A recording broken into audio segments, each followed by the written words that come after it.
Hello नमस्कार प्यारे विद्यार्थियों, स्वागत है आप सभी का DYS मैथ्स क्लासेज में। तो डियर स्टूडेंट्स, आज के इस वीडियो लेक्चर में हम बात करेंगे क्लास 12th मैथ्स NCERT के पहले ही चैप्टर्स जिसका नाम है रिलेशंस एंड फंक्शन, यानी कि संबंध एवं फलन। संबंध एवं फलन पे हमारा टोटल 10 लेक्चर हो चुका है जो कि रिलेशन पे ही बेस्ड था। तो आज का जो मेरा टॉपिक होगा वो होगा फंक्शन। रिलेशन टॉपिक को हमने कवर कर लिया है, यानी कि चैप्टर नंबर फर्स्ट 2 भागों में डिवाइड है, एक रिलेशंस दूसरा क्या है फंक्शन। तो रिलेशंस को हमने पढ़ लिया है। रिलेशंस पढ़ने के बाद हमें पढ़ना होता है फंक्शन। रिलेशन एंड फंक्शन आप क्लास 11th में भी पढ़ते हैं, पर वहाँ पे रिलेशंस की डेफिनेशन, रिलेशन और क्लास 12th में रिलेशन कितने टाइप्स का होता है उन पे बेस्ड क्वेश्चन होते हैं। तो एक्सरसाइज 1.1 के थ्रू हमने देखा कि रिलेशंस के जो क्वेश्चन हैं उनको हम किस प्रकार से सॉल्व किए, कितने टाइप का रिलेशन होता है, इन सारी चीज़ों के बारे में हमने पढ़ा। तो आज की क्लास मेरी टोटली होने वाली है मतलब फंक्शन और फंक्शन के टाइप पे। तो प्यारे विद्यार्थियों, देखिए समय को बर्बाद नहीं करेंगे, हम पढ़ेंगे फंक्शन क्या है। तो फंक्शन जो होता है वो डिपेंड होता है। फंक्शन आपको तब समझ में आएगा जब आपको रिलेशन अच्छे से समझ में आएगा। तो उम्मीद करता हूँ कि आप जो है हमारे सारे वीडियो लेक्चर को एक तरफ से देखेंगे, एक तरफ से देखते हुए आ रहे होंगे। तो आपको रिलेशन की जो एक समझ होनी चाहिए, यानी कि संबंध जो कंसेप्ट है, जो अंडरस्टैंडिंग होनी चाहिए, वो आपके माइंड में हो गई होगी। फिलहाल फिर भी हमारा पढ़ाने का यही तरीका ही है कि हम अब कोई नया चीज़ जब भी बताते हैं तो उसको प्रीवियस नॉलेज से ऐड करते हैं ताकि स्टूडेंट्स को समझने में कोई भी प्रॉब्लम ना हो। तो आइए स्टार्ट करते हैं फंक्शन क्या है। तो फंक्शन के बारे में हम आपको बताना चाह रहे हैं, इस टॉपिक में हमें पढ़ना क्या है। तो आज के इस वीडियो लेक्चर में हम पढ़ेंगे फंक्शन क्या है, फंक्शन को मैपिंग के आधार पर पढ़ेंगे, और उसके बाद फंक्शन को मैथमेटिकली कैसे प्रूव करते हैं उसको पढ़ेंगे, और कुछ एग्जांपल्स के माध्यम से और बेहतरीन ढंग से उसको समझने की कोशिश करेंगे। इसके बाद एक मेरा दूसरा लेक्चर बनेगा जिसपे हम फंक्शन के क्वेश्चंस को, यानी कि एक्सरसाइज 1.2 के सॉल्यूशन पार्ट पर डिस्कस करेंगे। तो चलिए स्टार्ट करते हैं फंक्शन को। तो फंक्शन डिपेंड होता है रिलेशंस पर। फंक्शन जुड़ा हुआ होता है रिलेशन से, यानी कि संबंध से। तो संबंध को थोड़ा समझते हैं और अच्छे से मतलब समझने की कोशिश करते हैं ताकि आपको फंक्शन आसानी से समझ में आ सके। तो देखिए रिलेशन क्या है। रिलेशन की डेफिनेशन तो नहीं बताऊंगा, हमने पूरा 10 लेक्चर ही उसके डेफिनेशन वगैरह पे बनाया हुआ है। तो समझते हैं रिलेशन। एक रिलेशन यहाँ पे लिखते हैं, रिलेशन हिंदी में बोलेंगे इसको संबंध। तो हमने यहाँ पे एक संबंध लिखा। और रिलेशन आप सभी जानते हैं कि रिलेशन एक सेट होता है, एक समुच्चय होता है जिसमें जो एलिमेंट आते हैं वो ऑर्डर्ड पेयर में आते हैं। किस में आएंगे? ऑर्डर्ड पेयर में आएंगे, यानी कि 1, 2 एक एलिमेंट, 2, 3 दूसरा एलिमेंट, 4, 5 तीसरा एलिमेंट, ऐसे करके एलिमेंट। जबकि सेट जो आप क्लास 11th में पढ़े हैं उसमें आपने देखा है कि सेट में जो एलिमेंट आते हैं वो 1, 2, 3, 4। पर ये जो रिलेशन है, जो एक सेट बन गया है, वो दो सेट के दो सेट को जब मल्टीप्लाई कर दिया गया था, उनका कार्टेशियन प्रोडक्ट जिसे हम कहते हैं, वहाँ से इस रिलेशन के लिए जो एलिमेंट होते हैं वहाँ से बनते हैं।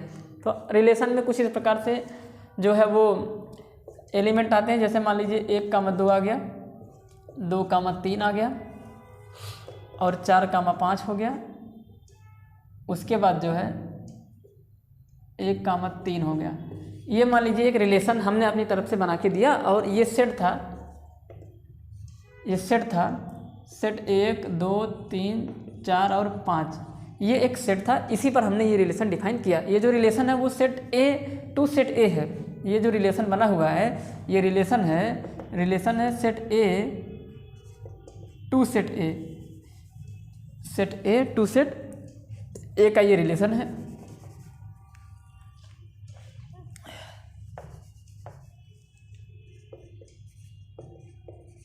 ठीक, अब देखिए, तो अच्छे से समझने की कोशिश करें आप लोग। तो ये जो रिलेशन है ना वो इसी सेट पे बना हुआ है, और रिलेशन के ये एलिमेंट हैं 1, 2 एक एलिमेंट, 2, 3 दूसरा एलिमेंट। यहाँ पे कामा लगाना चाहिए क्योंकि सेट की डेफिनेशन कहती है कि सेट में जो भी एलिमेंट आएंगे वो कामा के साथ लगे हुए होने चाहिए। तो यहाँ पे 1, 2 का मतलब ये हुआ कि सेट यहाँ पे जो एलिमेंट 1 है वो 2 से रिलेटेड है, ये 2 जो है वो 3 से रिलेटेड है। यानी कि यहाँ पे लिख देंगे 1 रिलेशन में है 2 के साथ, 2 रिलेशन में है 3 के साथ, 4 रिलेशन में है 5 के साथ, और 1 रिलेशन में है 3 के साथ। ये जो रिलेशन लिखा गया है यहाँ पे ये चीज़ बताया जा रहा है, ऐसा हो रहा है। अब इसी को मैपिंग के आधार पे समझते हैं, यानी कि इसी रिलेशन को मैपिंग के थ्रू समझते हैं।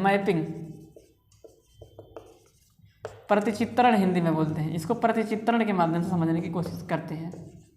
देखिए कैसे क्या करते हैं, सेट देखिए, चूँकि उसी सेट के साथ रिलेशन बनाया गया है, इसलिए आप यहाँ पे दो बॉक्स बनाइए, एक में रखिए सेट ए को और दूसरे वाले बॉक्स में रखिए सेट बी को। तो एक बॉक्स आपका ये बन गया और दूसरा बॉक्स आपका ये बन जाएगा। ये सेट ए, इसमें सेट ए को रखिए एलिमेंट को, और ये सेट बी को दिखा रहा है। तो सेट ए में कौन कौन आएंगे, हालांकि बी तो यहाँ सेट है नहीं, एक ही सेट है, तो सेट ए इसमें भी, सेट ए इसमें भी, इसमें एलिमेंट आ रहे हैं 1 2 3 4, और इसमें जो एलिमेंट आ रहे हैं वो आ रहे हैं 2, नहीं वही आ रहा है क्या, इसमें भी वही आएंगे 1 2 3 4। ये जो रिलेशन लिखा गया ना, एक का रिलेशन 2 के साथ, तो अगर एक का रिलेशन 2 के साथ है तो एक से एक 3 निकाल के 2 पे मिला देंगे, तो इसका मतलब ये निकल के आ रहा है कि एक का रिलेशन 2 के साथ है, 2 का रिलेशन 3 के साथ है, तो 2 का 3 के साथ रिलेशन हो गया, 3 का किसके साथ हो गया, 3 का रिलेशन हो गया, 2 का 3 के साथ हुआ, 3 का रिलेशन ही नहीं बना, ध्यान से देखिए 3 का किसी के साथ रिलेशन नहीं है। अच्छा 4 का किसके साथ हो गया, 5 भी इसमें, अच्छा इसमें 5 भी है, यहाँ पे भी 5 लिखना है, तो 4 का रिलेशन हो गया 5 के साथ, 4 का रिलेशन किसके साथ हो गया, 5 के साथ हो गया, और फिर एक का जो रिलेशन है वो 3 के साथ है, एक का रिलेशन 3 के साथ, तो एक का रिलेशन आपने देखा 2 के साथ भी है, एक का रिलेशन आपने देखा 3 के साथ भी है,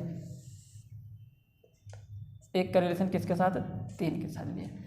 तो इस तरीके से मैपिंग के माध्यम से आप रिलेशन को दिखा सकते हैं।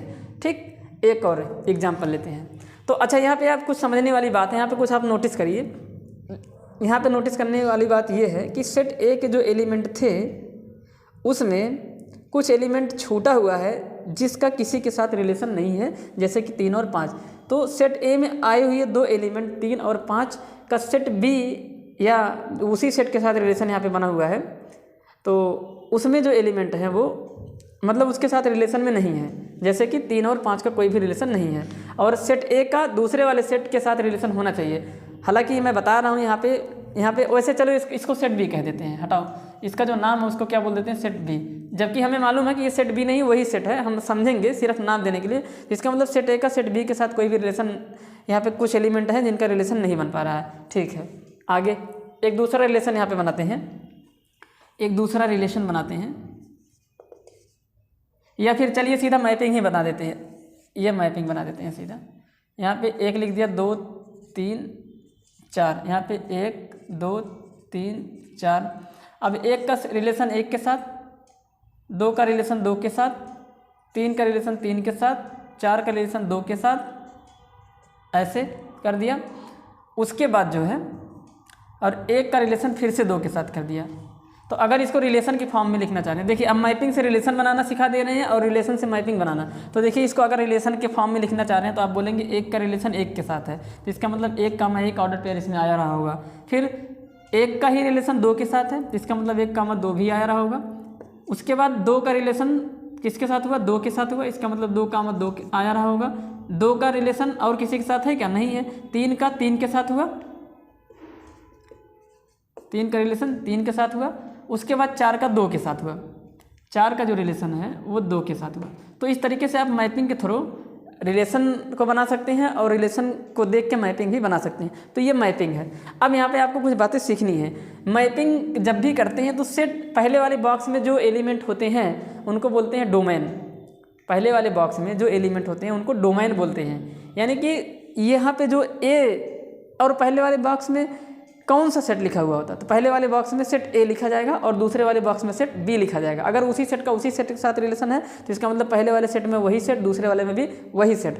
अगर अलग अलग है तो पहले वाले को ए से दिखाएंगे, दूसरे वाले को बी से दिखाएंगे। अब ध्यान से सुनिए, अब क्या करते हैं, तो कहने का मतलब ये हुआ ना कि ये जो हम लिखे हैं ना कि 1 का रिलेशन 2 के साथ है, 1 का रिलेशन किसके साथ है, 2 के साथ है। तो इसका मतलब है कि यहाँ पे जो सेट ए में एलिमेंट 1 आया है ना, 1 का जिसके साथ रिलेशन होगा वो जो एलिमेंट होगा वो उसका इमेज कहलाएगा। क्या कहलाएगा, इमेज। ध्यान से सुनिए आप लोग। तो इसका मतलब है कि यहाँ पे जो हमने लिखा कि 1 का रिलेशन 2 के साथ है, तो इसका मतलब है कि 2 इज द इमेज ऑफ 1। 2 जो है वो 1 का इमेज है, 2 एक का प्रतिबिंब है, हिंदी में क्या बोलेंगे, 2 एक का प्रतिबिंब है। समझने की कोशिश करिए आप लोग। एक का रिलेशन 2 के साथ है, इसका मतलब है कि 2 जो है वो एक का क्या है, प्रतिबिंब है, या फिर ऐसे कह देंगे कि एक जो है वो 2 का प्री इमेज बोलते हैं इसको। हालांकि यहाँ पे अभी समझिए, तो एक का प्रतिबिंब कौन हो गया, 2, या 2 प्रतिबिंब है किसका, एक का। चलिए, यानी कि 2 इज द इमेज ऑफ 1। अब यहाँ पे ध्यान से देखिए, इसका ये मतलब निकल के आ रहा है, जब एक का, यहाँ पे देखिए एक का जो रिलेशन 2 के साथ है, इसका मतलब 2 जो है वो इमेज है किसका, एक का।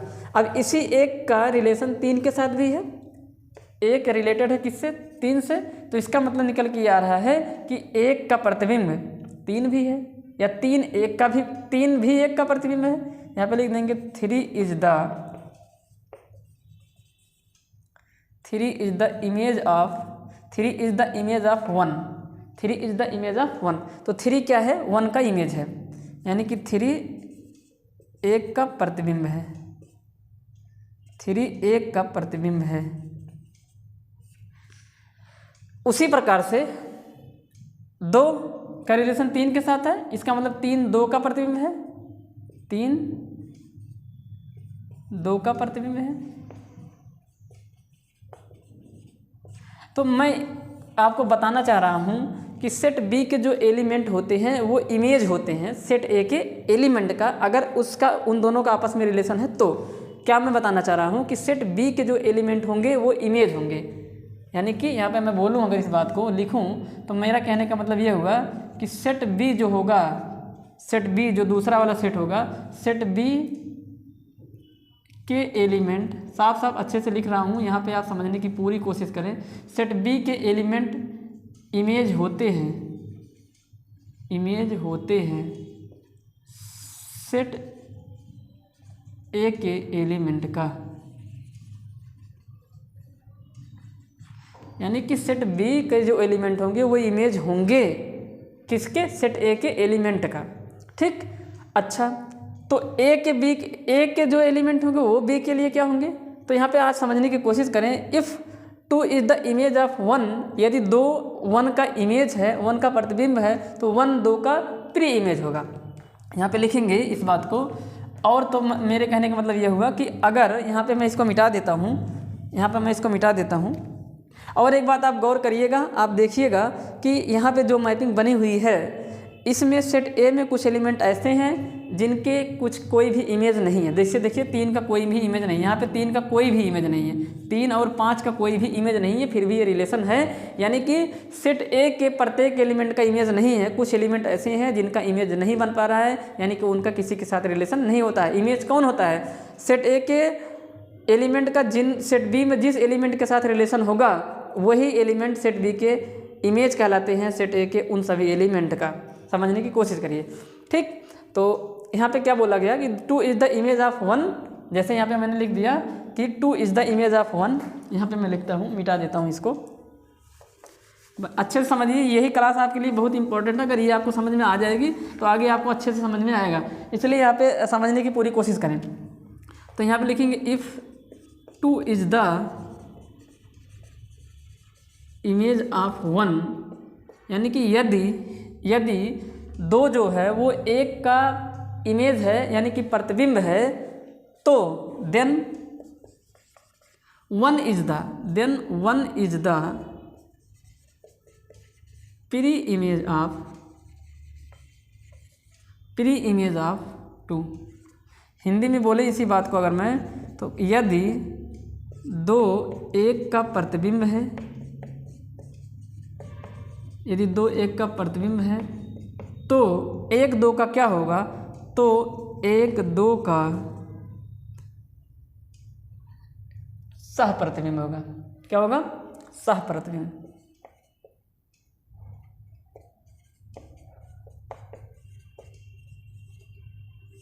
ठीक, अब बताइए 2 कहाँ पे आया हुआ है। ये जो 2 था वो सेट बी का एलिमेंट है, और जो एक है वो सेट ए का एलिमेंट है। तो यहाँ पे हमने एक बात लिखी है कि सेट बी के एलिमेंट इमेज होते हैं किसके, सेट ए के एलिमेंट के। किसके, अगर मैं पूछूँ किसके, तो आपका जवाब होगा सेट ए के एलिमेंट्स का।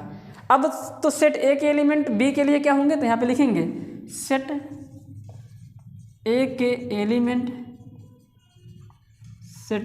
एलिमेंट यानी कि पहले वाले बॉक्स के जो एलिमेंट होंगे, सेट ए के एलिमेंट सेट बी के एलिमेंट के लिए, सेट बी के एलिमेंट्स के लिए प्री इमेज यानी कि सह प्रतिबिंब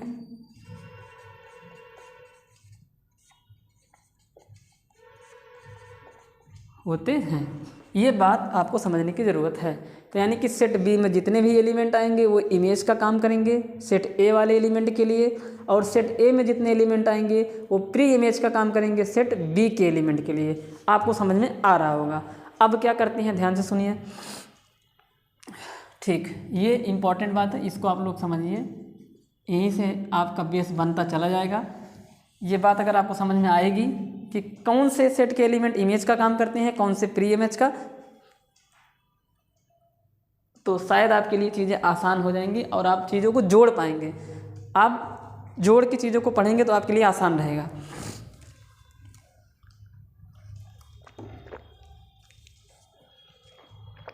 यहाँ पे आप इस बात को फोकस करिएगा कि रिलेशन में सेट ए के प्रत्येक एलिमेंट का इमेज बने ऐसा ज़रूरी नहीं है। यहाँ पे मैं इस बात को भी लिख देता हूँ मिटा के। मैं इस बात को कहाँ पे लिखूँ, यहीं पे लिख देता हूँ, कि रिलेशन में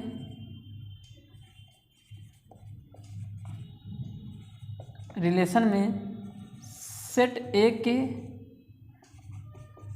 प्रत्येक एलिमेंट्स का,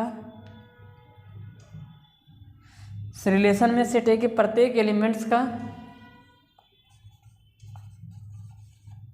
इमेज बने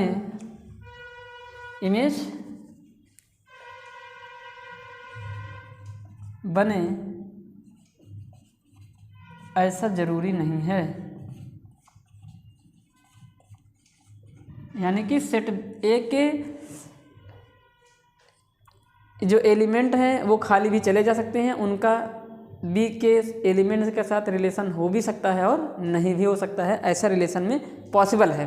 तो यही बात हमने लिखा है कि रिलेशन में सेट ए के प्रत्येक एलिमेंट्स का इमेज बने। अब इमेज कहाँ बनेगा, सेट बी में बनेगा, ऐसा ज़रूरी नहीं है। यानी कि सेट ए के प्रत्येक एलिमेंट बी के साथ रिलेशन में हो। भाई ए का सेट ए के एलिमेंट का बी के साथ रिलेशन, मतलब बी के जिस एलिमेंट के साथ रिलेशन में होगा वही एलिमेंट इमेज का काम करेगा उस सेट ए के एलिमेंट के लिए। अच्छे से समझिए, मैं इस पर क्यों बार बार इतना टाइम दे रहा हूँ। अगर आपको ये चीज़ें समझ में आ जाएंगी ना, यहीं से आप पकड़ बना के चलिए, देखिए आपको समझ में आएगा, 100% समझ में आएगा, कोई रोक नहीं पाएगा। तो इसलिए यहाँ पे अभी मैं थोड़ा सा आराम से पढ़ाऊँगा और मैं तुम सबको इससे जोड़ने की पूरी कोशिश करूँगा। आपको लगेगा कि सर बार बार वही बात रिपीट कर रहे हैं, मैं जान के रिपीट कर रहा हूँ। आपको अगर यहीं से समझ में आ जाएगा ना तो कोई रोक नहीं पाएगा कि आपको ये चैप्टर अच्छे से समझ में ना आए। ठीक, चलिए, तो यहाँ पे आपने एक बात और सीखने को पाया। फिर एक बात आपने सीखा कि यहाँ वाले इमेज का काम करते हैं और यहाँ वाले प्री इमेज का काम करते हैं। तो अगर ये इमेज होंगे तो किसके होंगे, इसके होंगे। अगर ये प्री इमेज होंगे तो किसके होंगे, इसके होंगे। अब बात करते हैं डोमेन और कोडोमेन के। अब देखिए, ठीक है, चलिए आगे देखते हैं भैया। आगे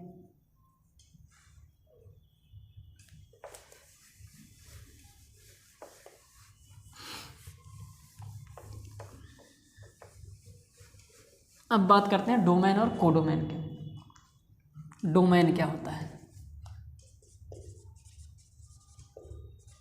डोमेन को बोलते हैं, और ये अभी हम रिलेशन के लिए पढ़ा रहे हैं, ये अभी हम फंक्शन के लिए नहीं पढ़ा रहे हैं। ये हमारी जो बात चल रही है वो रिलेशन के लिए चल रही है।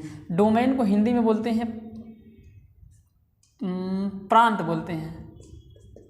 क्या बोलते हैं? प्रांत। ये प्रांत क्या होता है तो ध्यान से सुनिए। सेट वे के वे सभी एलिमेंट, सेट ए के वे सभी एलिमेंट जिनका सेट बी में कोई ना कोई इमेज हो, वे सारे एलिमेंट सेट ए के डोमेन कहलाते हैं। क्या कहलाएंगे? डोमेन। तो क्या लिख देंगे? एवरी एलिमेंट, यानी कि हिंदी में लिख देते हैं सेट ए के वे सभी एलिमेंट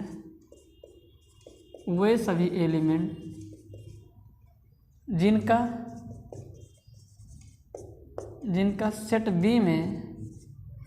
सेट बी में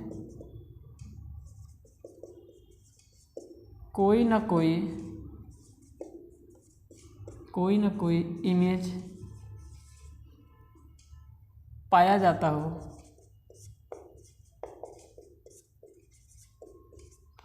सेट ए के वे सभी एलिमेंट जिनका सेट बी में कोई ना कोई इमेज पाया जाता हो, यानी कि सेट ए के वे सभी एलिमेंट जिनका सेट बी के किसी न किसी एलिमेंट के साथ रिलेशन हो, वो जो एलिमेंट का एक सेट होगा उस सेट को हम लोग डोमेन कहते हैं। Domain is also a set. Domain एक सेट ही होता है और कुछ नहीं। तो जिनका सेट बी में कोई ना कोई इमेज पाया जाता है, उन सभी एलिमेंट्स का सेट डोमेन, यानी कि प्रांत कहलाता है।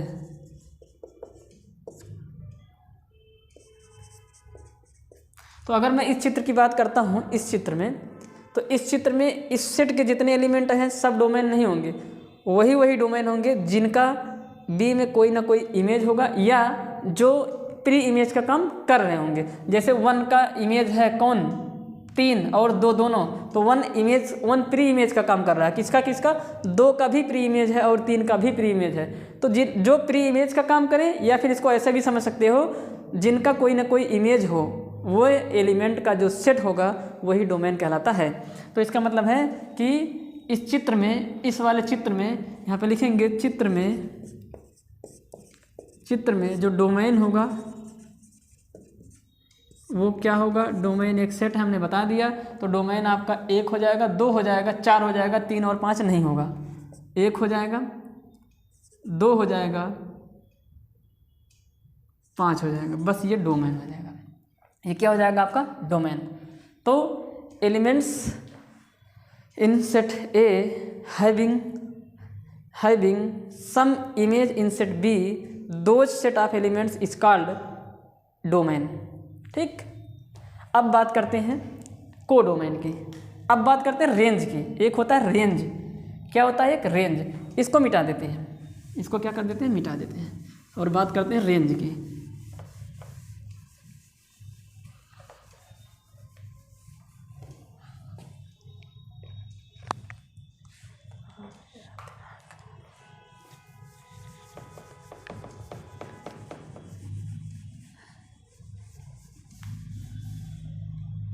बात करते हैं रेंज की। रेंज क्या है? तो पहला डोमेन था, दूसरा रेंज है। और ये सारी चीज़ें मैं रिलेशन के लिए बता रहा हूँ। परिसर, हिंदी में क्या बोलेंगे? परिसर। तो देखिए परिसर क्या है? परिसर वह होता है, परिसर हमेशा सेट बी के एलिमेंट होते हैं और सेट बी के सारे एलिमेंट परिसर नहीं होंगे। सेट बी के वही एलिमेंट रेंज का काम करेंगे जो सेट ए के किसी ना किसी एलिमेंट के लिए इमेज का काम करते होंगे। यानी कि सेट बी के वे एलिमेंट जो सेट ए के लिए इमेज का काम कर रहे हो, जो सेट ए के एलिमेंट्स के लिए इमेज का काम करते हों, यानी कि जो इमेज के लिए तैयार हों कि हाँ हम इमेज हैं सेट ए के इस एलिमेंट का, वो बोल रहा है कि हम इमेज है सेट ए के इस एलिमेंट का। यानी कि सेट बी के वे सारे एलिमेंट का एक सेट जो सेट ए के किसी न किसी एलिमेंट के लिए इमेज का काम करते हों, वही एलिमेंट का वो सेट एक रेंज बनाता है। यानी कि उस सेट को रेंज कहा जाता है। हिंदी में बोलेंगे परिसर। तो बोलेंगे सेट बी के वे एलिमेंट जिनका जो एलिमेंट्स जो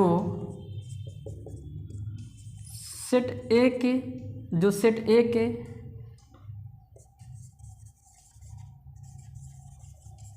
एलिमेंट्स के लिए, जो सेट ए के किसी न किसी एलिमेंट्स के लिए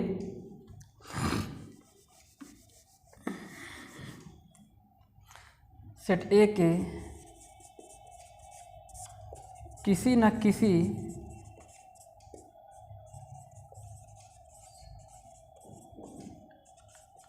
एलिमेंट्स के लिए इमेज का काम करते हों, इमेज का काम करते हों अर्थात इमेज हों,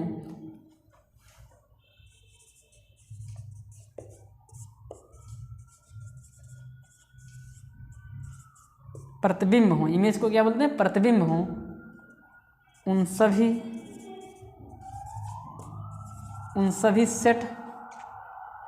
सभी एलिमेंट का जो सेट होगा, उन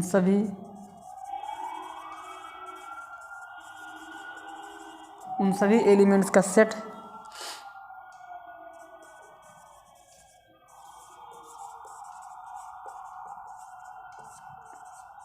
रेंज कहलाता है।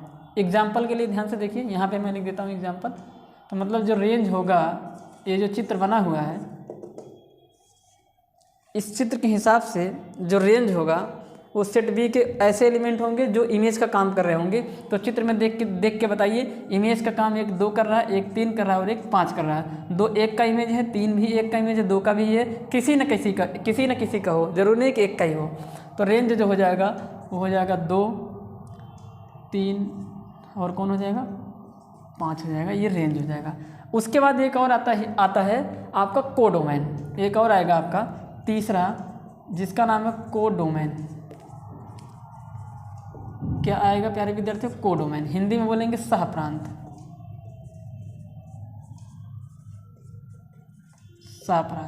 तो सहप्रांत क्या होता है, तो पूरा का पूरा जो सेट बी होगा, all the element of set B is known as codomain.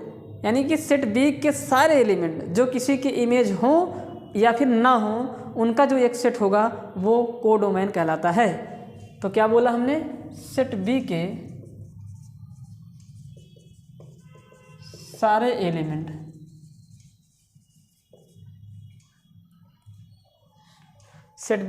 Element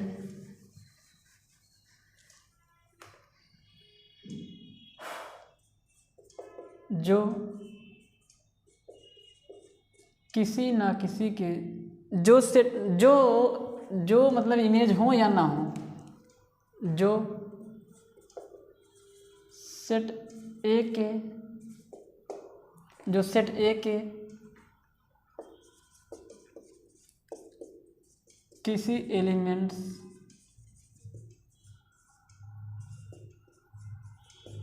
के लिए इमेज का काम करें या ना करें डोमेन कोडोमेन कहलाते हैं।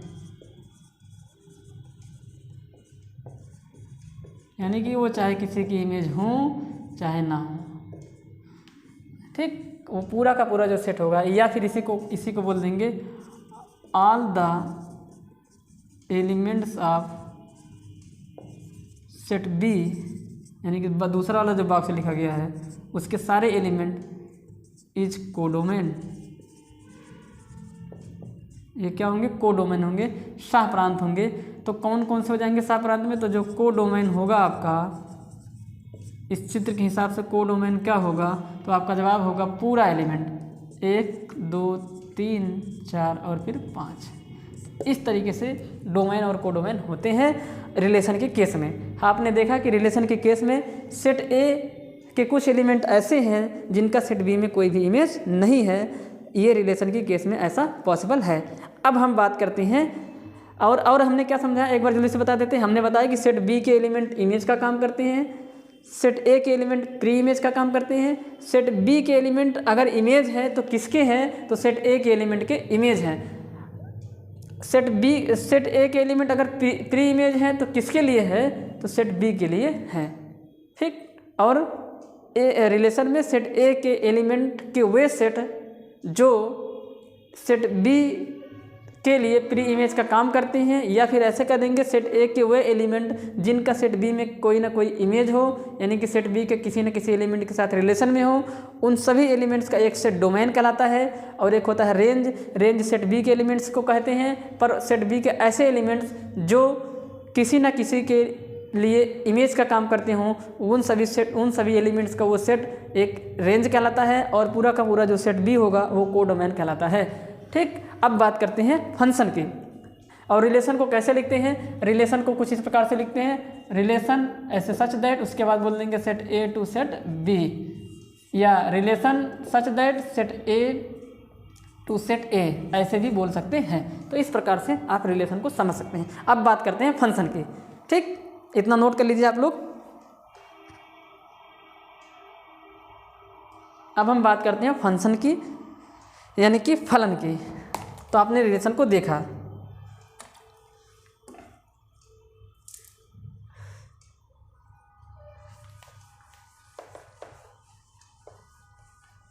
अब हमारा टॉपिक स्टार्ट होता है फंक्शन। आधा घंटा मुझे लग गया रिलेशन समझाने में।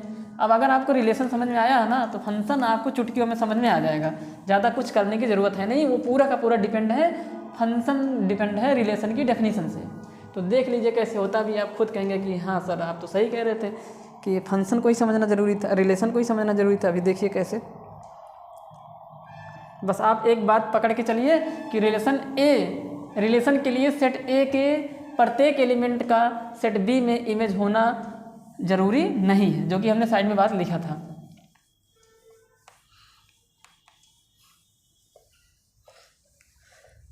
पूरा का पूरा टॉपिक डिपेंड ही है रिलेशन पे। रिलेशन समझ में आ जाएगा तो फंक्शन आ जाएगा। इसलिए देखिए, अभी देखिए फंक्शन को समझाने में मुझे ज़्यादा समय नहीं लगेगा।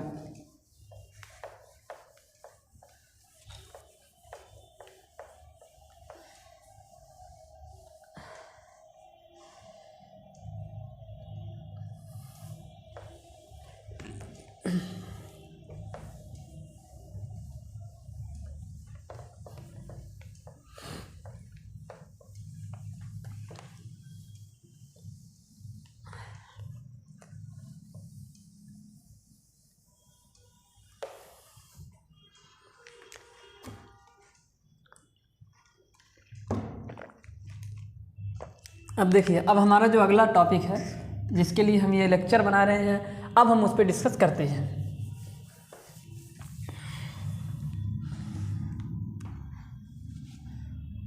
फंक्शन,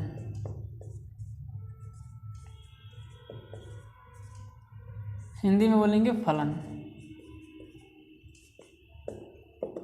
क्लास 11th में आपने फंक्शन पढ़ा था, और कई सारे टाइप का फंक्शन पढ़ा था, जिसमें आपने पढ़ा था rational function, trigonometric function, inverse trigonometric function.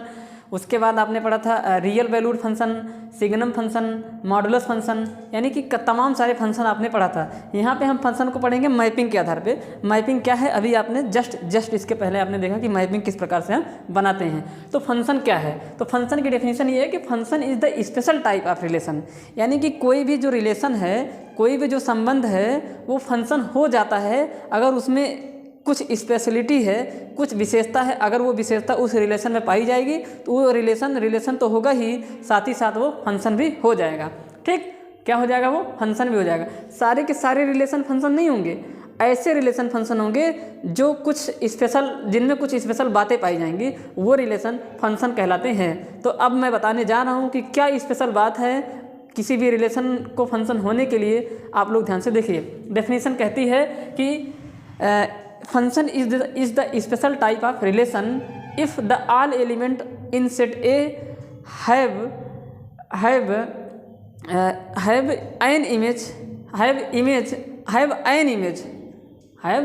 Image in set B, यानी कि यदि सेट ए के प्रत्येक एलिमेंट का सेट बी में, सेट ए के प्रत्येक एलिमेंट का सेट बी में इमेज पाया जाता हो, यानी कि सेट ए के किसी भी एलिमेंट, सेट ए में कोई भी एलिमेंट ऐसा ना हो, सेट ए में कोई भी एलिमेंट ऐसा ना हो जिसका सेट बी में इमेज ना पाया जाता हो, तो इस टाइप के जो रिलेशन होंगे वो रिलेशन फंक्शन कहलाते हैं। और इसके पहले आपने देखा था कि रिलेशन में सेट ए के प्रत्येक एलिमेंट के सेट बी में इमेज पाए जाएं ऐसा ज़रूरी नहीं था, पर फंक्शन में ऐसा ज़रूरी है।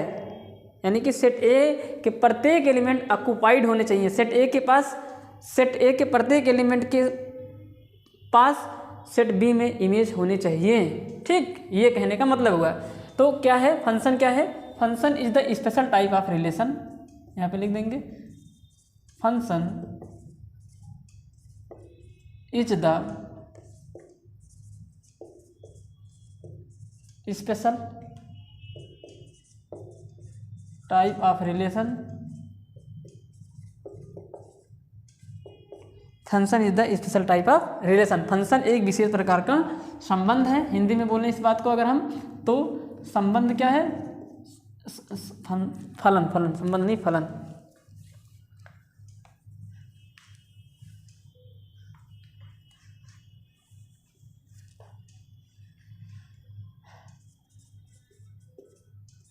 फलन एक विशेष प्रकार का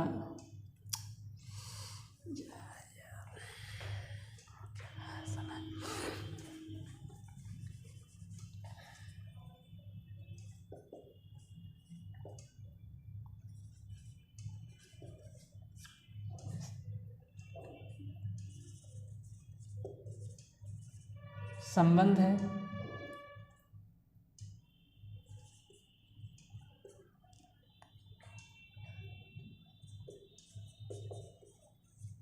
जिसमें सेट ए के प्रत्येक एलिमेंट का, सेट ए के प्रत्येक एलिमेंट्स का सेट बी में कोई ना कोई इमेज हो।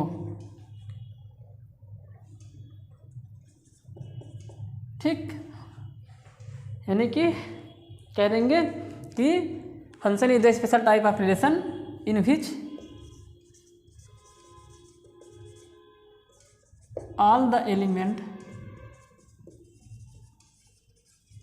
all the elements in set A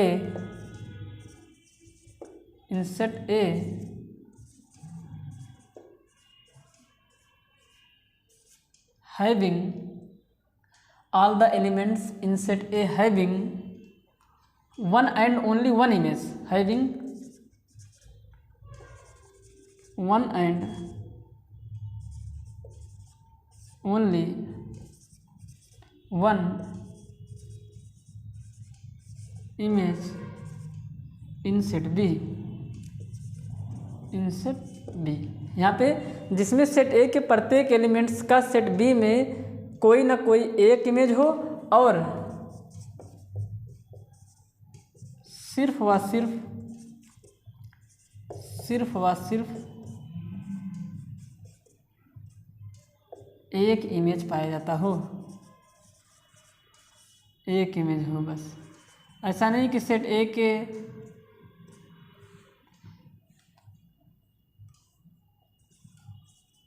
तो देखिए, तो क्या स्पेशलिटी आई, क्या विशेषता आई कि सेट ए के प्रत्येक एलिमेंट का सेट बी में किसी न किसी एलिमेंट के साथ इमेज हो, यानी कि सेट ए के प्रत्येक एलिमेंट का सेट बी में किसी न किसी एलिमेंट के साथ रिलेशन हो और सिर्फ एक के साथ रिलेशन होना चाहिए। ऐसा नहीं है कि सेट ए में एक एलिमेंट एक है तो उसका सेट बी में दो के साथ भी रिलेशन है और तीन के साथ भी रिलेशन है, तो वो सिर्फ रिलेशन होगा, फंक्शन नहीं होगा।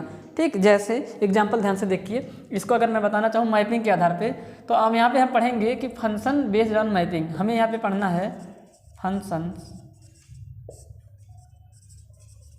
Based on mapping. प्रतिचित्रण के आधार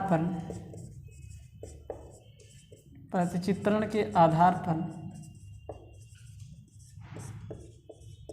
फलन। देखिए कैसे पढ़ते हैं, ध्यान से देखिए। मान लीजिए कि ये आपका सेट ए है, ये सेट ए है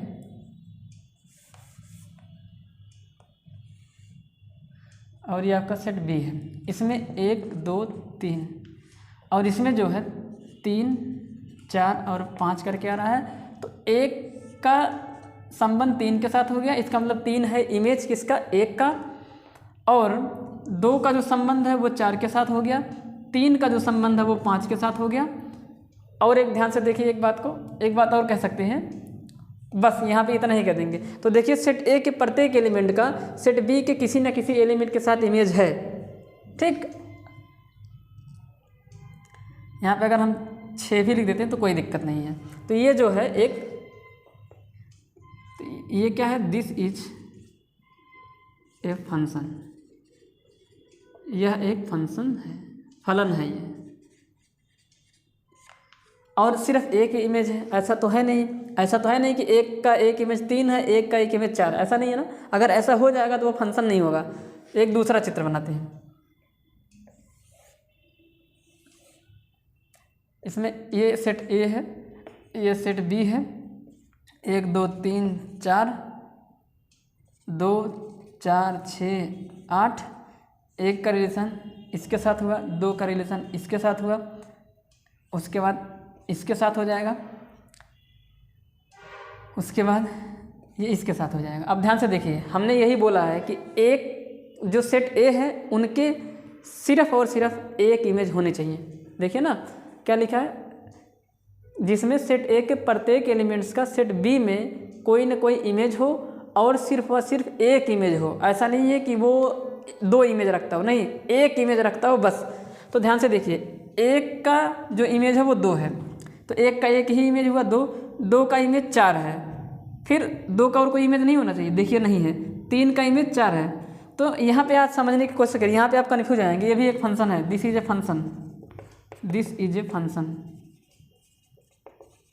ये फलन है।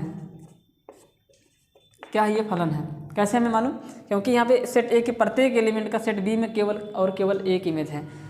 ठीक, अब यहाँ पे आप थोड़ा कन्फ्यूजन पे तो नहीं हो रहे हैं कि 2 से डबल तीर आया हुआ है, तो 2 का एक ही तो इमेज है 4 के भले 2 प्री इमेज है। देखिए सेट बी के सेट ए में 2 प्री इमेज पाए जाएँ, 3 प्री इमेज पाए जाएँ वो चलेगा, पर इमेज सिर्फ एक होने चाहिए।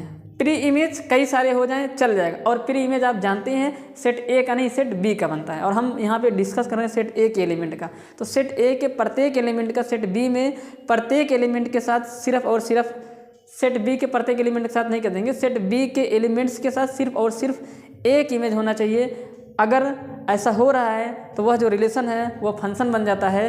बट आपको ध्यान देना है कि सेट बी के एलिमेंट्स के प्री इमेज बनते हैं, उनके चाहे एक प्री इमेज बने, चाहे 2 प्री इमेज बने, चाहे 3 प्री इमेज बने, इससे हमें कोई भी लेना देना नहीं है। ठीक, तो स्पेशलिटी क्या है? स्पेशलिटी आपने देखा कि केवल और केवल एक इमेज होने चाहिए, दूसरा प्रत्येक का इमेज होना चाहिए। किसका? सेट ए के एलिमेंट्स का। तो अगर मैं यहाँ पे बोलूँ स्पेशल क्या यहाँ पे बात है, तो स्पेशल बात मैं यहाँ पे लिख देता हूँ। जो स्पेशल प्रॉपर्टी है जिसकी वजह से कोई भी रिलेशन फंक्शन बन जाता है, वो ये है कि सेट ए के प्रत्येक एलिमेंट का सेट बी में केवल व केवल, सेट बी में केवल व केवल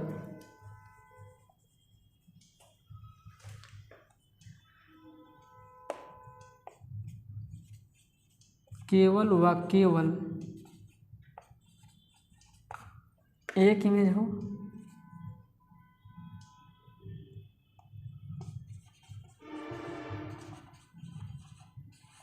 एक इमेज हो,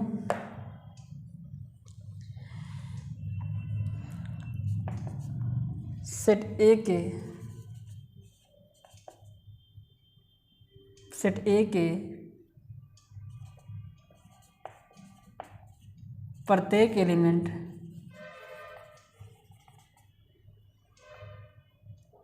ऑक्युपाई हों, मतलब भरे हुए हों, मतलब उनका कोई ना कोई हो बी में। ठीक, तो ये कहने का मतलब हुआ।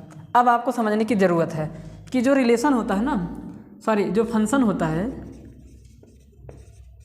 फंक्शन में ये वाली सिचुएशन होती है। देखिए फंक्शन में ये वाली सिचुएशन नहीं चलेगी, ऐसा नहीं होगा, पर ऐसा हो जाएगा, पर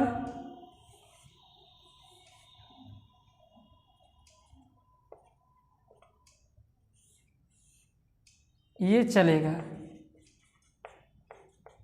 ये चलेगा, नहीं चलेगा, ये नहीं चलेगा। यानी कि सेट ए के किसी एक एलिमेंट से दो तीर नहीं निकलना चाहिए। इसको ऐसे भी समझ सकते हैं कि सेट ए के एक एलिमेंट से दो तीर बी के लिए नहीं जाने चाहिए, पर बी के किसी एक एलिमेंट से ए के लिए दो तीर निकल जाए चलेगा, पर यहाँ पे ऐसा नहीं होगा। यहाँ पे मैं बता रहा हूँ फंक्शन में, यहाँ पे उसी बात को अगर मान लीजिए वहाँ सही से नहीं दिखा होगा तो फंक्शन में ये वाली चीज़ नहीं चलती है, ये ऐसे नहीं चलेगा, ये नहीं चलेगा, पर ये चल जाएगा, ये चलेगा। ठीक, तो याद रखे रहिएगा आप लोग, इस बात को अच्छे से नोट करिए, ये वाला चल जाएगा, ऐसे चल जाएगा। देखिए ना, यहाँ से दो तीर आ गया है, पर वो सेट बी के एलिमेंट से आया है, पर यहाँ से ऐसा नहीं है। अब ये इस तरीके से आपको हमने पूरी समझाने की कोशिश की कि फंक्शन क्या है। तो फंक्शन कुछ इस प्रकार से होता है, जो कि रिलेशन में एक स्पेशल प्रॉपर्टी आ जाती है, तो वो जो रिलेशन है वो फंक्शन बन जाता है। अब आप समझने की कोशिश करिए, प्रत्येक जो रिलेशन होता है वो फंक्शन नहीं होता है। क्यों? क्योंकि फंक्शन वो तभी होगा जब ये वाली प्रॉपर्टी पाई जाएगी। पर क्या ज़रूरी है कि प्रत्येक रिलेशन में ये वाली प्रॉपर्टी पाई जाए? ऐसा ज़रूरी नहीं है। तो इसलिए every relation is not a function but every function is a relation. यहाँ पे इस बात को नोट कर लीजिएगा आप लोग, कभी भी कहीं पे भी नोट कर दीजिए। यहाँ पे मैं बता रहा हूँ कि एवरी, यहाँ पे कह सकते हैं every relation is not a function, every relation is not a function. Function को शॉर्ट में ऐसे लिख देंगे, but every function is a relation. यानी कि प्रत्येक जो फलन है, प्रत्येक संबंध फलन नहीं होता है, पर प्रत्येक फलन एक संबंध होता है। अब हम पढ़ेंगे फंक्शन के टाइप को। आप लोग इतना नोट कर लीजिए, उसके बाद हम लोग पढ़ते हैं फंक्शन के टाइप को। टाइप्स ऑफ फंक्शन पढ़ेंगे हम लोग, नोट कर लीजिए इतना आप लोग।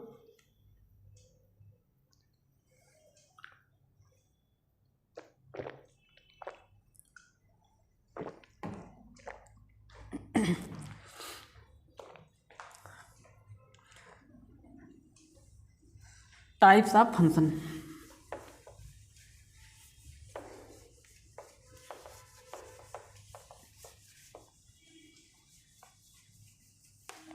आप लोग याद रखे रहिएगा, सेट बी के एलिमेंट में छूट जा रहा है, मतलब सेट बी का पूरा एलिमेंट ऑक्युपाइड नहीं हो रहा है, वो चलेगा फंक्शन में, पर सेट ए के पूरे एलिमेंट ऑक्युपाइड हो जाने चाहिए। बी में छूट जा रहा है, बी का प्री इमेज बन रहा है, सबका बन रहा है कि नहीं बन रहा है इससे मतलब नहीं है, तब भी वो फंक्शन होगा। पर ए के सारे एलिमेंट भरे होने चाहिए, ए के कोई ना कोई रिलेशन होने चाहिए बी के साथ। ठीक, अब बात करते हैं टाइप्स ऑफ फंक्शन की। यहाँ पे लिख देते हैं यार, नहीं तो आप लोग भूल जाएंगे। यहाँ पे समझिए बात को, मैंने अभी क्या बोला, भूल मत जाइएगा। मैंने आपको बोला कि फंक्शन में फलन में सेट ए के प्रत्येक एलिमेंट का ऑक्युपाई होना, ऑक्युपाई मतलब भरना,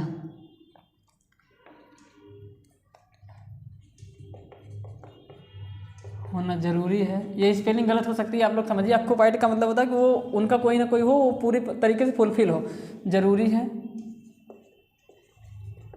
सेट बी के एलिमेंट्स का नहीं,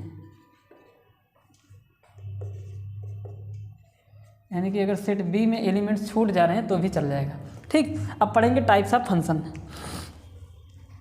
क्या पढ़ेंगे अब हम लोग? टाइप्स ऑफ फंक्शन को पढ़ते हैं।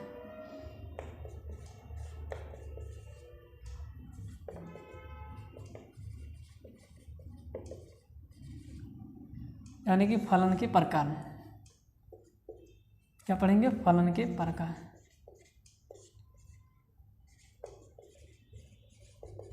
तो फलन जो होता है वो कितने प्रकार का होता है इसको पढ़ते हैं। तो सबसे पहले होता है 1-1 फंक्शन।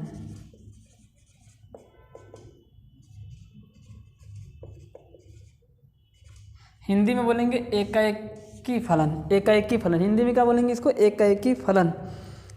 हाँ, एकाएकी फलन हिंदी में बोलेंगे। हिंदी का नाम भैया बहुत खतरनाक बता दे रहे हैं, पर हिंदी मीडियम वाले क्या करेंगे, उनको तो पढ़ना ही पड़ेगा हिंदी में। एकाएकी फलन इसको बोलेंगे, अरे एकाएकी फलन, क्या नाम होगा इसका, एकाएकी फलन। अब देखिए एकाएकी फलन किसे कहते हैं, ध्यान से देखिए। यहाँ एकाएकी फलन उसे कहेंगे, देखिए ध्यान से, जब सेट ए के प्रत्येक एलिमेंट का सेट बी में केवल और केवल एक इमेज पाया जाए और वो जो इमेज हो वो यूनिक हो, यानी कि वो इमेज सेट ए के अगर किसी एलिमेंट के लिए इमेज का काम कर रहा है तो वो दोबारा किसी के लिए इमेज का काम ना करे। ठीक, जैसे तो यहाँ पे कहने का मतलब ये हुआ कि यहाँ पे हिंदी में मैं इस बात को लिख देता हूँ या फिर इंग्लिश में ही इसी बात को मैं लिखता हूँ कि ये जो 1-1 फंक्शन क्या है। तो ए function is called 1-1 function if all the elements in set A have unique and distinct image. क्या बोलेंगे, a function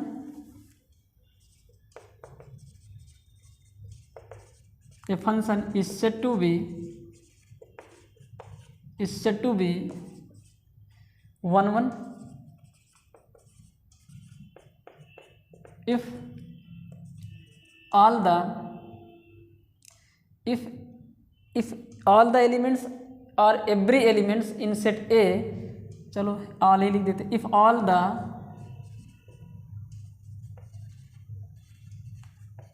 the elements in set A having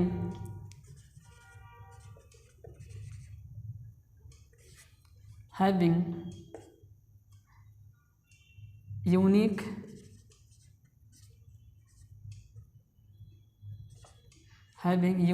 and distinct image,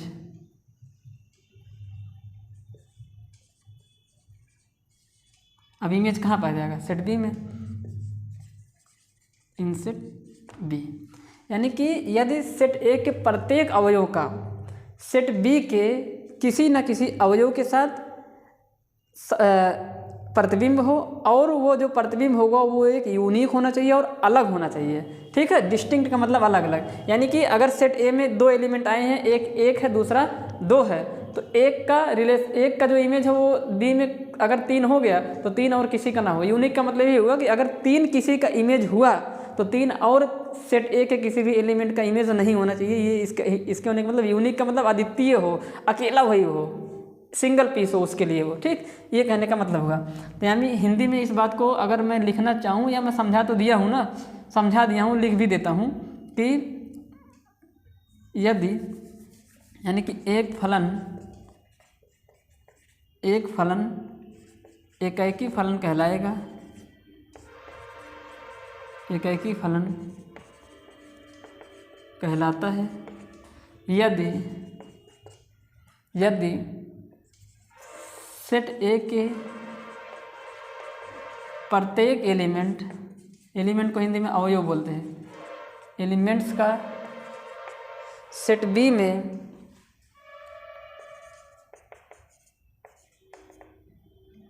एक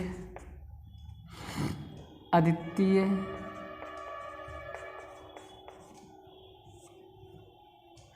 प्रत्येक एलिमेंट्स का सेट बी में एक अद्वितीय व अलग अलग इमेज पाया जाता हो या प्रतिबिंब में पाया जाता हो। अद्वितीय मतलब वही कि अगर 3 किसी का इमेज हुआ तो 3 अब सेट ए के किसी भी एलिमेंट का इमेज नहीं हो सकता है। 3 अगर 2 का है तो 2 का ही रहेगा और किसी का नहीं होगा। ठीक, अब इसको मैपिंग के थोड़ा समझने की कोशिश करते हैं। देखिए मैपिंग की थोड़ा समझते हैं, यहाँ पे समझ लेते हैं मैपिंग की थोड़ा। देखिए ये मान लीजिए ये आपका सेट ए हो गया, ये आपका सेट बी हो गया, 1 2 3 4। अब ध्यान से देखिए, 1 का इमेज 1 है, 2 का इमेज 2 है, 3 का इमेज 4 है। तो अब देखिए, ध्यान से देखिए, सेट ए के प्रत्येक एलिमेंट का सेट बी के एलिमेंट के साथ एक अलग इमेज है, यानी कि ए का बी के किसी भी एलिमेंट के साथ एक यूनिक इमेज, जैसे एक का जो इमेज है वो 1 है, अब एक सेट बी किसी भी एलिमेंट का इमेज नहीं है। अगर ये चीज़ ऐसे हो जाती, ये देखिए, ये ऐसे अगर हो जाता तो एक जो है, ये जो 1 है, ये 1 इसका भी इमेज है, ये 1 इसका भी इमेज है। अब आप लोग कन्फ्यूजन में मत पड़ जाइएगा कि ये फंक्शन ही नहीं है। फंक्शन में हमने बोला था ना, फंक्शन में हमने आपको बताया था कि ऐसे नहीं चलेगा, ऐसे नहीं चलेगा, ऐसे चल जाएगा। यानी कि सेट ए के एक एलिमेंट से 2 तीर नहीं निकलेगा, पर सेट बी के एक एलिमेंट से 2 तीर निकल सकता है। क्यों? देखिए, केवल एक इमेज बनने चाहिए ना, तो देखिए एक इमेज, तो एक का इमेज 1 है। अब एक का और कोई इमेज नहीं बनेगा। अगर एक का और कोई इमेज बन गया तो इसका मतलब वो फंक्शन नहीं है, रिलेशन तो फंक्शन नहीं है। तो एक का एक ही तो इमेज है, 2 का एक ही तो इमेज है, 3 का एक ही तो इमेज है, फंक्शन है। कन्फ्यूज नहीं होना आपको, ठीक। तो क्या हुआ यहाँ पे, समझिए बात को, तो समझने की ज़रूरत है कि अभी ये 1 1 नहीं है। क्यों नहीं है? क्योंकि 1 जो इमेज है वो एक यूनिक इमेज नहीं है। यूनिक का मतलब 1 एक का भी इमेज हो गया और 2 का ही इमेज भी हो गया। और उन्होंने की डेफिनेशन ये कहती है कि सेट ए के प्रत्येक एलिमेंट के यूनिक इमेज होने चाहिए। यानी कि सेट ए के एक एलिमेंट का अगर कोई इमेज बन गया तो वो जो इमेज बना है उस एलिमेंट का वो और किसी का नहीं हो। पर यहाँ पे आप देखिए, एक का इमेज ये 1 है और यही एक 2 का ही इमेज है, तो इसलिए ये अभी 1 1 नहीं है। तो इसको मिटा देते हैं और हम अब ये 1 1 हो जाएगा। अब ये क्या हो जाएगा, 1 1। तो ये 1 1 है, 1 1 फंक्शन है ये, यानी कि जो फलन है वो एकाएकी है, एकाएकी है, ठीक। दूसरा देखिए, यहाँ पे दूसरा बना देते हैं आपको। दूसरा एक और एग्जांपल लेते हैं यहाँ पे और समझने की कोशिश करिए। टफ नहीं है बिल्कुल भी। ये 1 है, ये 2 है, ये 3 है, ये 4 है, ये 5 है, ये 6 है। यहाँ पे आप एक चीज़ और नोटिस करिएगा, देखिए बी के एलिमेंट पूरा ऑक्यूपाई नहीं है, ए का पूरा है। हमने अभी ऊपर लिखा था कि बी के एलिमेंट का पूरा ऑक्यूपाई होना जरूरी नहीं है, पर ए का जरूरी है, तो बी में छूट जाएगा, चल जाएगा। अब ध्यान से देखिए, 1 का इमेज 4 हुआ, 2 का इमेज 5 हुआ, 3 का भी इमेज 5 हुआ। तो ध्यान से देखिए, सेट ए के प्रत्येक एलिमेंट का सेट बी में किसी न किसी एलिमेंट के साथ इमेज है, यानी कि प्रत्येक एलिमेंट का इमेज बन गया और केवल एक इमेज है। देखिए, 1 का इमेज 4 है, अब 1 का और कोई इमेज नहीं है।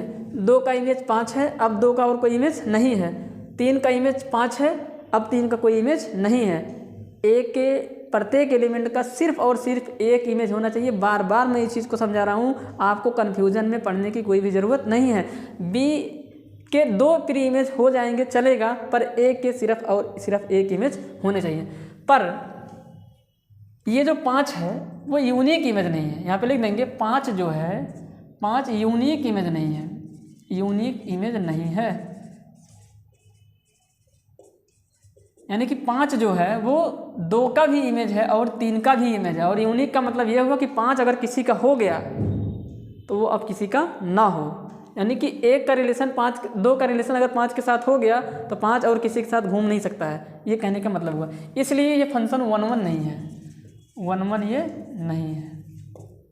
और जो फंक्शन 1 1 नहीं होता है उसको हम लोग बोलते हैं ऑनटू फंक्शन, नहीं सॉरी मेनी वन। उसको क्या बोलेंगे, मेनी वन। तो जो फंक्शन 1 1 नहीं होता है उसको बोलेंगे मेनी वन फंक्शन। तो इसका मतलब है यह जो होगा यह मेनी वन फंक्शन होगा, मेनी वन फंक्शन होगा। तो प्यारे विद्यार्थियों, आपने यहाँ पे एक फंक्शन और पढ़ा, मेनी वन। हिंदी में बोलेंगे बहु एकैक फंक्शन। हिंदी में क्या बोलेंगे, बहु एकैक फलन।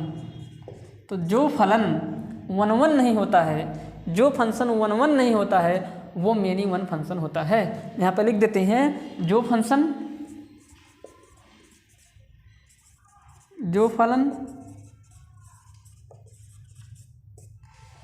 1 1 नहीं होता है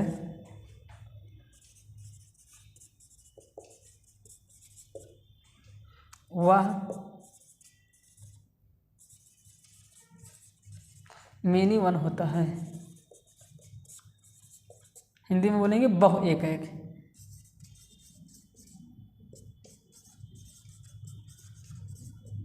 ठीक। अच्छा एक बात और, वन वन फंक्शन का एक और नाम है जिसको बोलते हैं इंजेक्टिव फंक्शन। तो जो मेनी फंक्शन होता है इसे इंजेक्टिव फंक्शन भी कहा जाता है। यहाँ पे लिख दे रहे हैं कि वन वन को एक दूसरे नाम से भी जाना जाता है। वन वन फंक्शन का एक दूसरा नाम है जिसका नाम है इंजेक्टिव फंक्शन।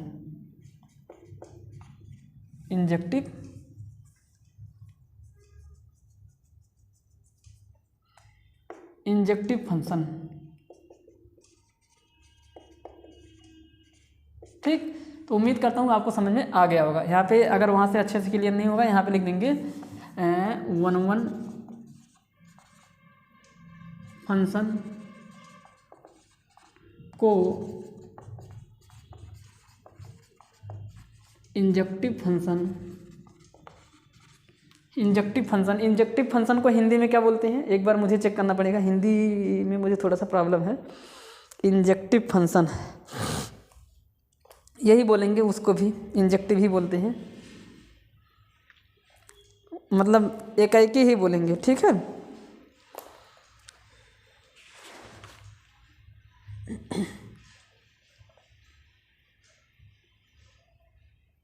चलिए एकाएकी ही बोलेंगे। क्या बोलेंगे, इंजेक्टिव फंक्शन कहते हैं। और जो फंक्शन वन वन नहीं होता है उसको मेनी वन फंक्शन कहा जाता है। तो आपने देखा वन वन और मेनी वन फंक्शन के बारे में। अब दूसरा फंक्शन है जिसका नाम है onto function. Onto function क्या होता है, और आपने यहाँ पे देखा कि ये जो वन वन फंक्शन है, अच्छा ये जरूरी नहीं है कि वन वन फंक्शन में सेट बी के जो एलिमेंट है वो छूट ही जाएं, या ऐसा जरूरी नहीं है कि फंक्शन में सेट बी के पूरे एलिमेंट ऑक्यूपाई नहीं होते हैं। एक और एग्जांपल दे के समझाते हैं आपको, समझाते हैं। उसके लिए जगह चाहिए मुझे, इसको मिटा देते हैं। ये जो ऊपर लिखी हुई बात है इसको मिटा देते हैं। हाँ नहीं तो आप कहेंगे कि सर आप तो हमेशा बी में छोड़ दे रहे हैं, यानी कि बी के सारे एलिमेंट का प्री इमेज नहीं बना रहे हैं। ऐसा ज़रूरी नहीं है भाई, ऐसा ज़रूरी नहीं है, हमेशा छूट जाए ऐसा ज़रूरी नहीं है। एक और एग्जांपल देखिए ध्यान से,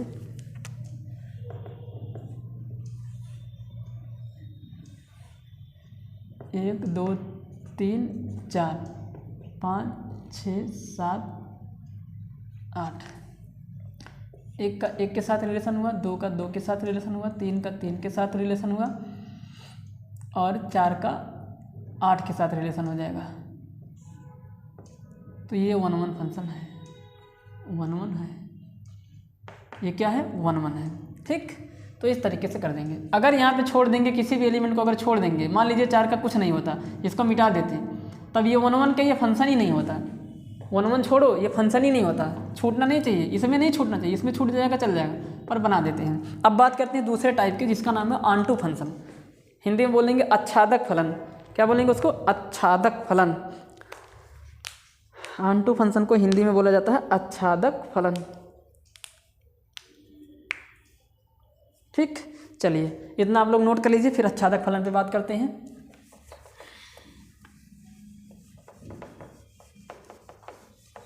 और ये मैपिंग के द्वारा समझ रहे हैं, अभी हम बात कर रहे हैं फंक्शन को मैपिंग के द्वारा कैसे समझते हैं, क्या तरीका है। उसके बाद हम लोग इसको मैथमेटिकली समझेंगे, क्योंकि अब एलिमेंट पता लगा सेट खूब बड़ा हो तो अब सबका तो हम मैपिंग कर नहीं पाएंगे, उतना बड़ा बॉक्स ही नहीं बना पाएंगे। पता लगा इनफाइनाइट नंबर का एक सेट हो तो इनफाइनाइट नंबर को बॉक्स में बन पाएंगे, पॉसिबल ही नहीं हो पाएगा। तो इसलिए उसको मैथमेटिकली भी समझना जरूरी है। आप कैसे उसको प्रूव कर देंगे विदाउट क्रिएटिंग एनी मैपिंग, कि वो जो फंक्शन है वो एक मेनी वन फंक्शन है या वन वन फंक्शन है या ऑन टू फंक्शन है। हालांकि ऑन टू फंक्शन को मैथमेटिकली नहीं प्रूव किया जा सकता है, पर मेनी वन को वन वन को कर देंगे। तो उसके बाद जो दूसरा टाइप का फंक्शन है जिसका नाम है ऑन टू फंक्शन।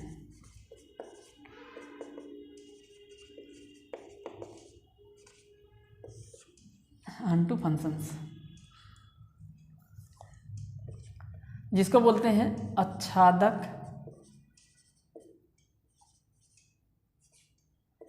आच्छादक फलन। हिंदी में यही होता है, हिंदी शायद यही होता है, देख लेते हैं एक बार। हिंदी आच्छादक फलन।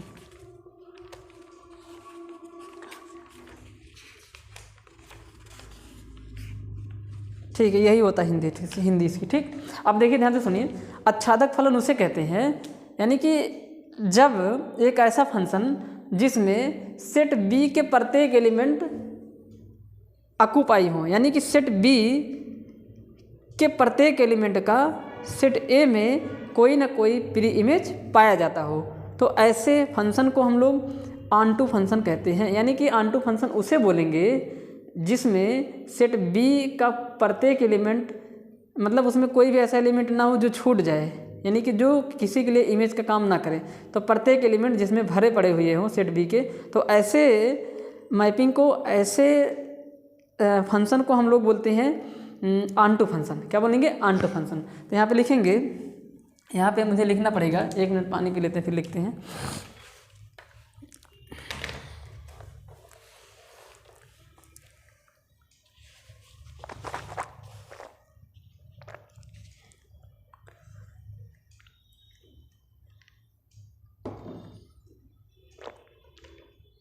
हाँ, तो लिखेंगे a function is set to be, a function is set to be, ऊपर लिखते हैं यार, यहाँ जगह अभी नहीं तो एग्जाम्पल कराने में दिक्कत होगा। तो दूसरा जो टाइप है जिसका नाम है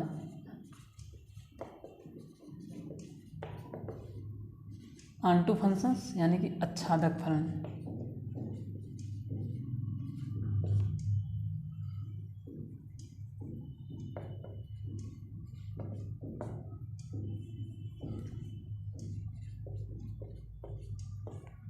यानी कि a function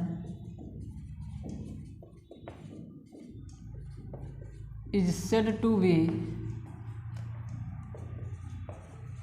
A function is said to be onto if all the element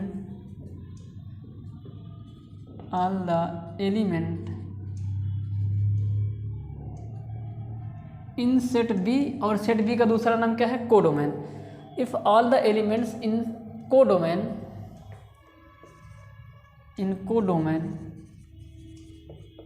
bracket में देते set B have some pre image.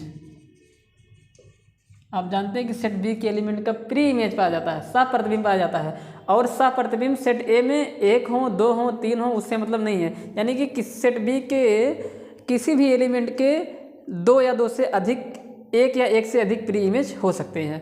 पर याद रहे वो बात कि डेफिनेशन, वो सेट ए के सिर्फ 1 इमेज होने चाहिए, पर सेट बी के कई सारे प्री इमेज बन जाएंगे, चल जाएगा।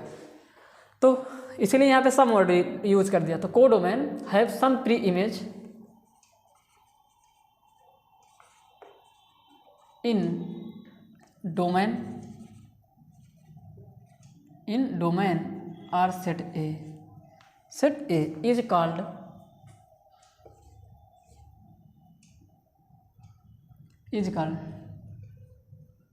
बस उतना सही है, ठीक है, इज कॉल्ड नहीं। तो यहाँ पे हिंदी में लिख देते हैं, यानी कि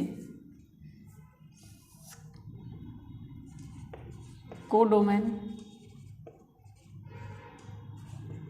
के प्रत्येक अवयव का, प्रत्येक एलिमेंट का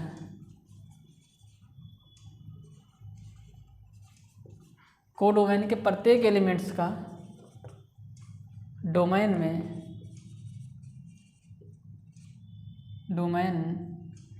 अब आप सभी जानते हैं कि डोमेन में प्रत्येक एलिमेंट के साथ तो रिलेशन होगा। ये भाई डोमेन में कोई एलिमेंट छूटना ही नहीं चाहिए ना। तो एलिमेंट्स का डोमेन के एलिमेंट्स के साथ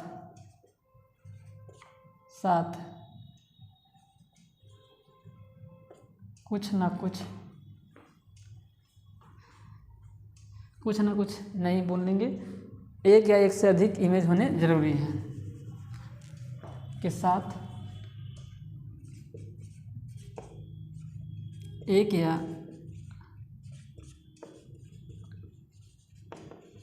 एक से अधिक प्री इमेज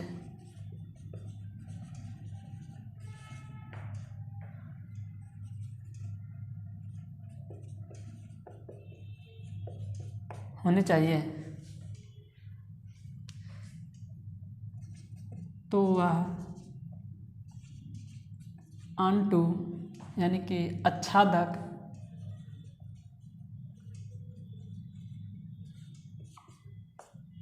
फलन कहलाता है।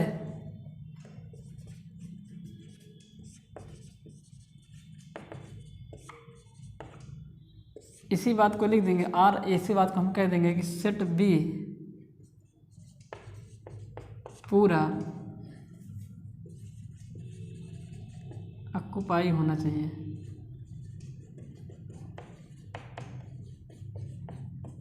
पूरा फुलफिल होना चाहिए। ठीक, ये कहने का मतलब हुआ। अब ध्यान से देखिए एग्जाम्पल ध्यान से देखिए। ये सेट ए है, ये सेट बी है। अब ए का बी के साथ कुछ रिलेशन है और स्पेशल रिलेशन है। ये 1 है, ये 2 है, ये 3 है, ये 4 है, 5 6 7 8 1। अब मान लीजिए 1 का रिलेशन 1 के साथ हो गया, 2 का 5 के साथ हो गया, 3 का 6 के साथ हो गया, 4 का 7 के साथ हो गया। अब ऐसे कर देंगे तो गलत हो जाएगा। आप जानते हैं ऐसे कर देंगे तो क्या हो जाएगा, ये गलत हो जाएगा। तो अभी सेट बी पूरा ऑक्युपाई नहीं हुआ है, तो अभी ये ऑनटू फंक्शन नहीं है। ये ऑनटू फंक्शन नहीं है, ऑनटू नहीं है, क्योंकि यहाँ पे सेट बी के एलिमेंट बच गए हैं। तो अब क्या करें, ऐसे मिला देंगे तो वो फंक्शन ही नहीं रह जाएगा ना, क्योंकि 3 का इमेज 6 भी हो जाएगा, 3 का इमेज 8 भी। अगर ऐसे आप इसको मिलाएंगे ना तो फंक्शन ही नहीं रह जाएगा। तो इस वजह से मुझे यहाँ पे एक एलिमेंट रखना जरूरी पड़ेगा 5 को। अब ये देखिए, ये अब ध्यान से देखिए, इस तरीके से ये हो जाएगा ना। और आप इसको जो है ऐसे भी मिला सकते हैं। नहीं, ऐसे मिला देंगे तो गलत हो जाएगा। नहीं नहीं नहीं ना ना ना ना ना, ऐसे नहीं मिलाना, ऐसे मिला देंगे तो गलत हो जाएगा। तो ये ऑनटू फंक्शन है, अभी के लिए ये ऑनटू है, क्योंकि सेट बी प्रत्येक फुलफिल हो गया है। और साथ ही साथ ये 1 1 भी है। देखिए ऑनटू भी है, 1 1 भी है, और 1 1 भी है, और ये 1 1 भी है।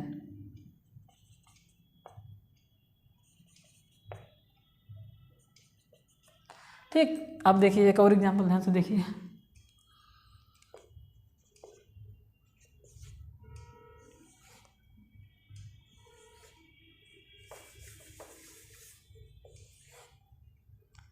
ये ए, ये बी,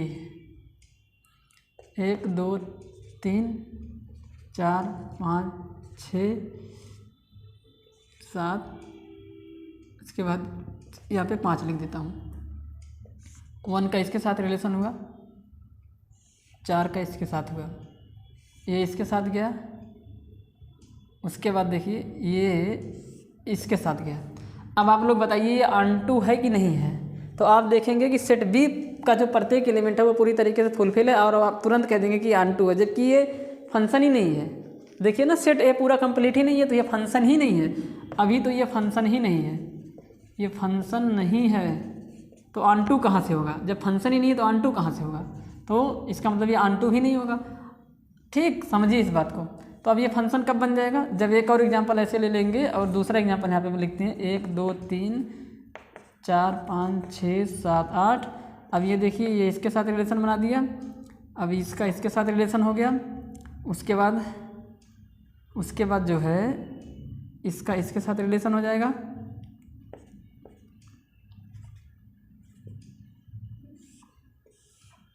अब ध्यान से देखिए, सेट बी पूरा कंप्लीट हो गया, ये सेट ए है, ये सेट बी है, कंप्लीट हो गया ना पूरा।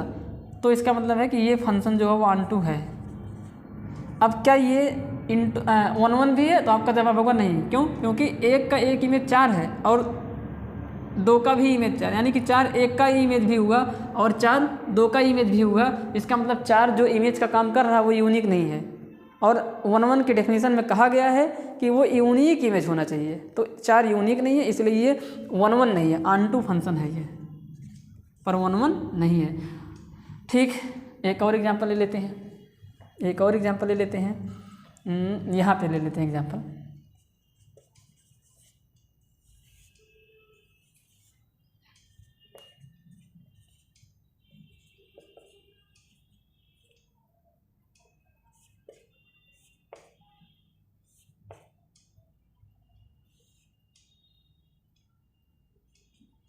अब देखिए, क्या ये 1 1 है?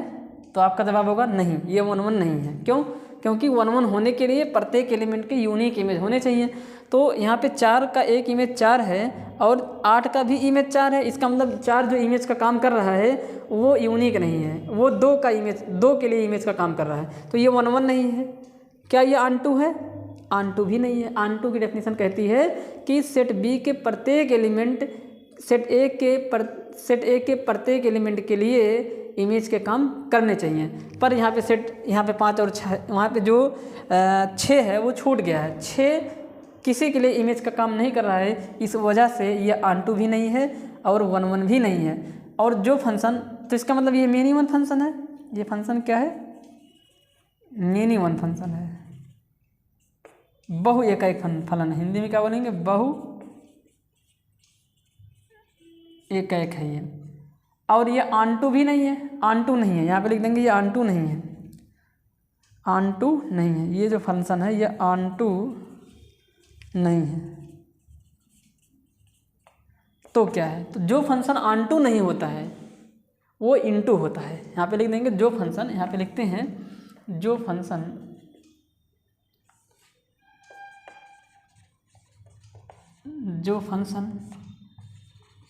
ऑनटू नहीं होता है, जो फंक्शन ऑनटू नहीं होता है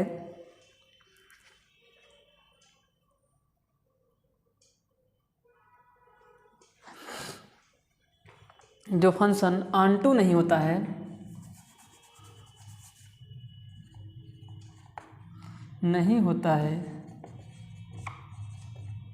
वह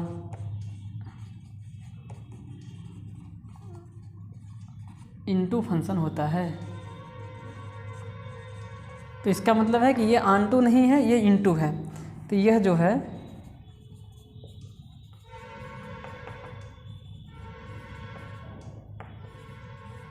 यह इनटू फंक्शन है, ऑनटू नहीं है। तो ये मेनी वन है और इनटू है। तो इस तरीके से होता है। तो आपने देखा कि ये इनटू भी है, इनटू फंक्शन। तो इनटू फंक्शन कौन होगा? जो फंक्शन ऑनटू नहीं होगा।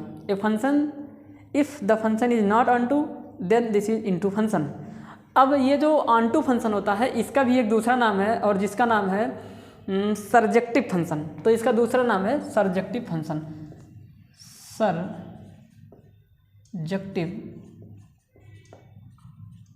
सरजेक्टिव फंक्शन इसका दूसरा नाम है। क्या बोलेंगे इसको? सरजेक्टिव फंक्शन इसका दूसरा नाम है। यानी कि हिंदी में भी इसको बोलते हैं, हिंदी में इसको बोलेंगे आच्छादी फलन। क्या बोलेंगे? आच्छादी। तो इसको आच्छादक भी कह सकते हैं और आच्छादी भी कह सकते हैं। तो ये आच्छादी फलन है। तो यानी कि आच्छादक फलन बोलिए चाहे आच्छादी फलन बोलिए, बात एक है। आच्छादक या आच्छादी फलन वे फलन होते हैं जिसमें कोडोमेन के प्रत्येक एलिमेंट के सेट ए में यानी कि डोमेन में कुछ ना कुछ प्री इमेज पाए जाते हैं, वो होते हैं ऑनटू फंक्शन। साफ साफ कहने का मतलब ये हुआ कि सेट बी पूरी तरीके से कवर हुआ हो, यानी कि सेट बी का सेट ए में कोई ना कोई संबंध हो उसका। तो इस तरीके से ये हो जाता है और आप टाइप्स ऑफ फंक्शन पढ़ लेते हैं on the basis of mapping के आधार पर इस प्रकार से हम फंक्शन को पढ़ते हैं। तो एक बार जल्दी से इसको नोट कर लीजिए, उसके बाद हम बता देते हैं जल्दी से इन शॉर्ट कि अगर ये चीज़ नहीं होती तो फिर क्या होती है। यहाँ पे मिटा देते हैं जल्दी से साइड में। तो नोट कर लीजिएगा इसको आराम से, आप लोग अच्छे से समझ लीजिए।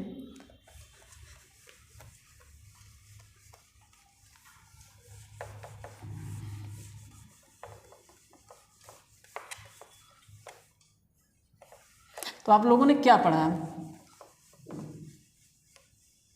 तो आप लोगों ने पढ़ा सबसे पहले टाइप्स ऑफ फंक्शन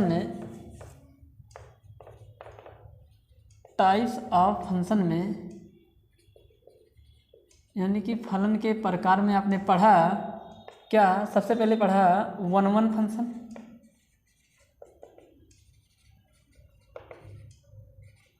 जिसको बोलते हैं एकाएक या एकाएकी फलन। ठीक, तो जो फंक्शन एकाएकी नहीं, इसी का दूसरा नाम था इंजेक्टिव फंक्शन। इंजेक्टिव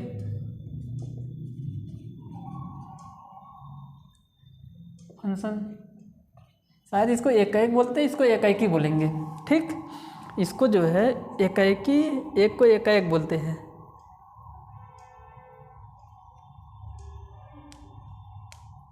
चलिए हिंदी की किताब में देख लीजिएगा आप लोग, इसको शायद एकाएकी बोलते हैं, इसको एकाएक बोलते हैं। अब यहाँ पे आप उसके बाद आपने पढ़ा कि जो फंक्शन वन वन नहीं होता है, वन वन नहीं होता है, वह मेनी वन होता है। मेनी वन, वह मेनी वन होता है। जो फंक्शन वन वन नहीं होता है वो क्या होगा? मेनी वन होगा। ऐसा आपने पढ़ा।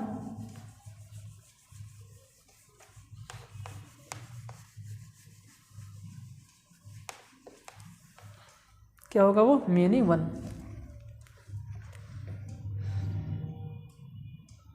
यानी कि बहु एकाएक।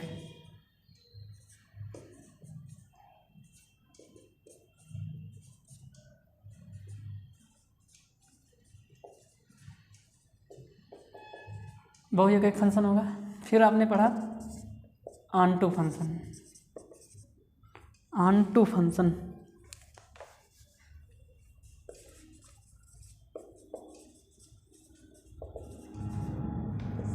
जिसको बोलते हैं आच्छादी फलन, आच्छादक फलन।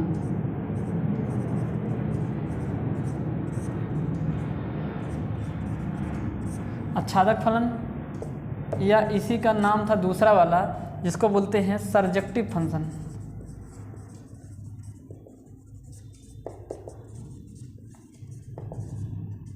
सरजेक्टिव फंक्शन जिसको हिंदी में बोलते हैं आच्छादी फलन।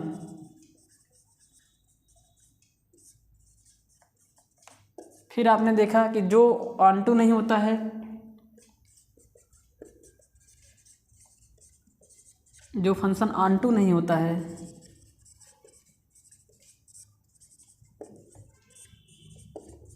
वह इनटू होता है। वह क्या होगा? इनटू फंक्शन होता है। ठीक, तो ठीक है। उसके बाद एक और आपको बता देते हैं, तीसरा, जो फंक्शन यानी कि जो फंक्शन वन वन व ऑनटू दोनों होते हैं। ये इम्पॉर्टेंट है क्योंकि इसका आगे चल के ना यूज है। तो जो फंक्शंस वन वन ऑनटू दोनों होते हैं उन्हें बाइजेक्टिव फंक्शन कहा जाता है। बाइजेक्टिव फंक्शन कहते हैं उन्हें। क्या कहेंगे? Bijective function. उन्हें बाइजेक्टिव फंक्शन कहा जाता है।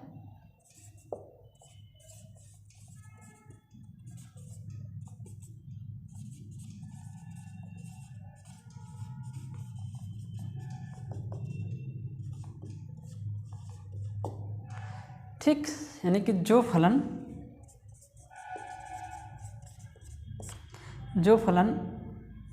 एकाएकी नहीं होते हैं, एकाएकी व आच्छादक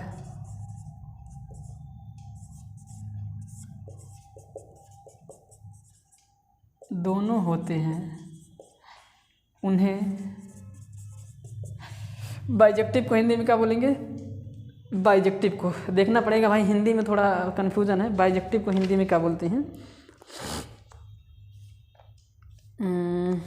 मिल ही नहीं रहा यार, बाइजेक्टिव को हिंदी में क्या बोलते हैं?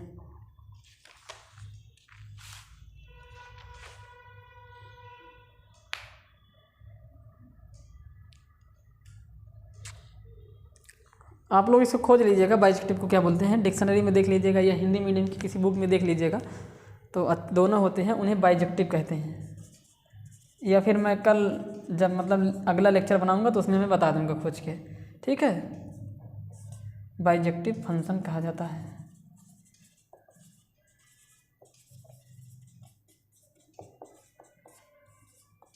इसकी हिंदी अभी तो फिलहाल मुझे नहीं आ रही है बाइजेक्टिव की क्या है, पर अगले वाले लेक्चर में मैं बाइजेक्टिव की हिंदी बता दूंगा।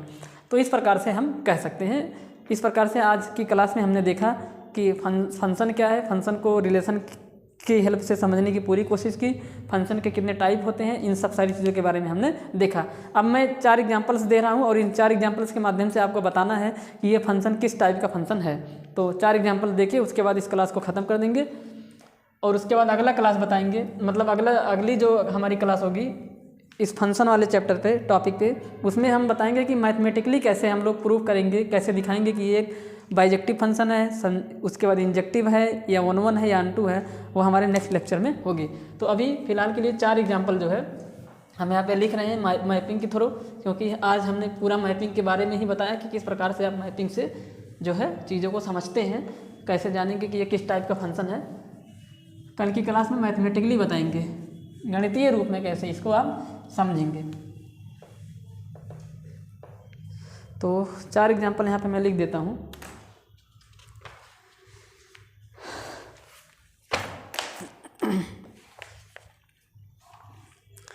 सबसे पहला है,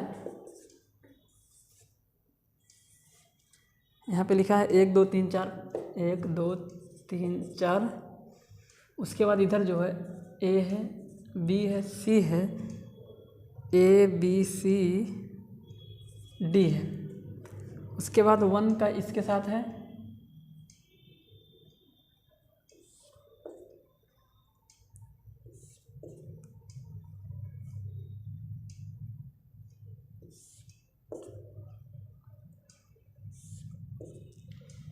दूसरा एग्जांपल ये है,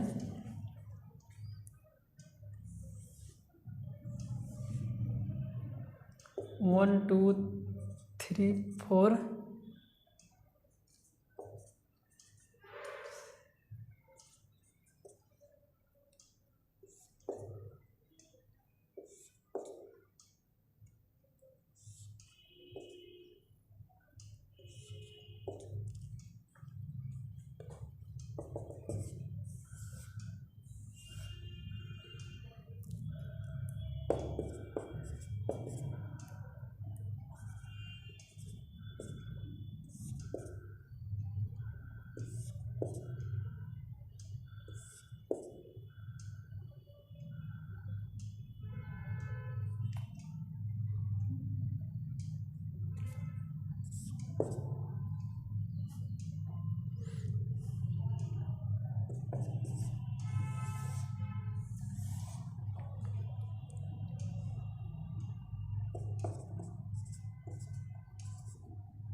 ये है 4 एग्जांपल्स।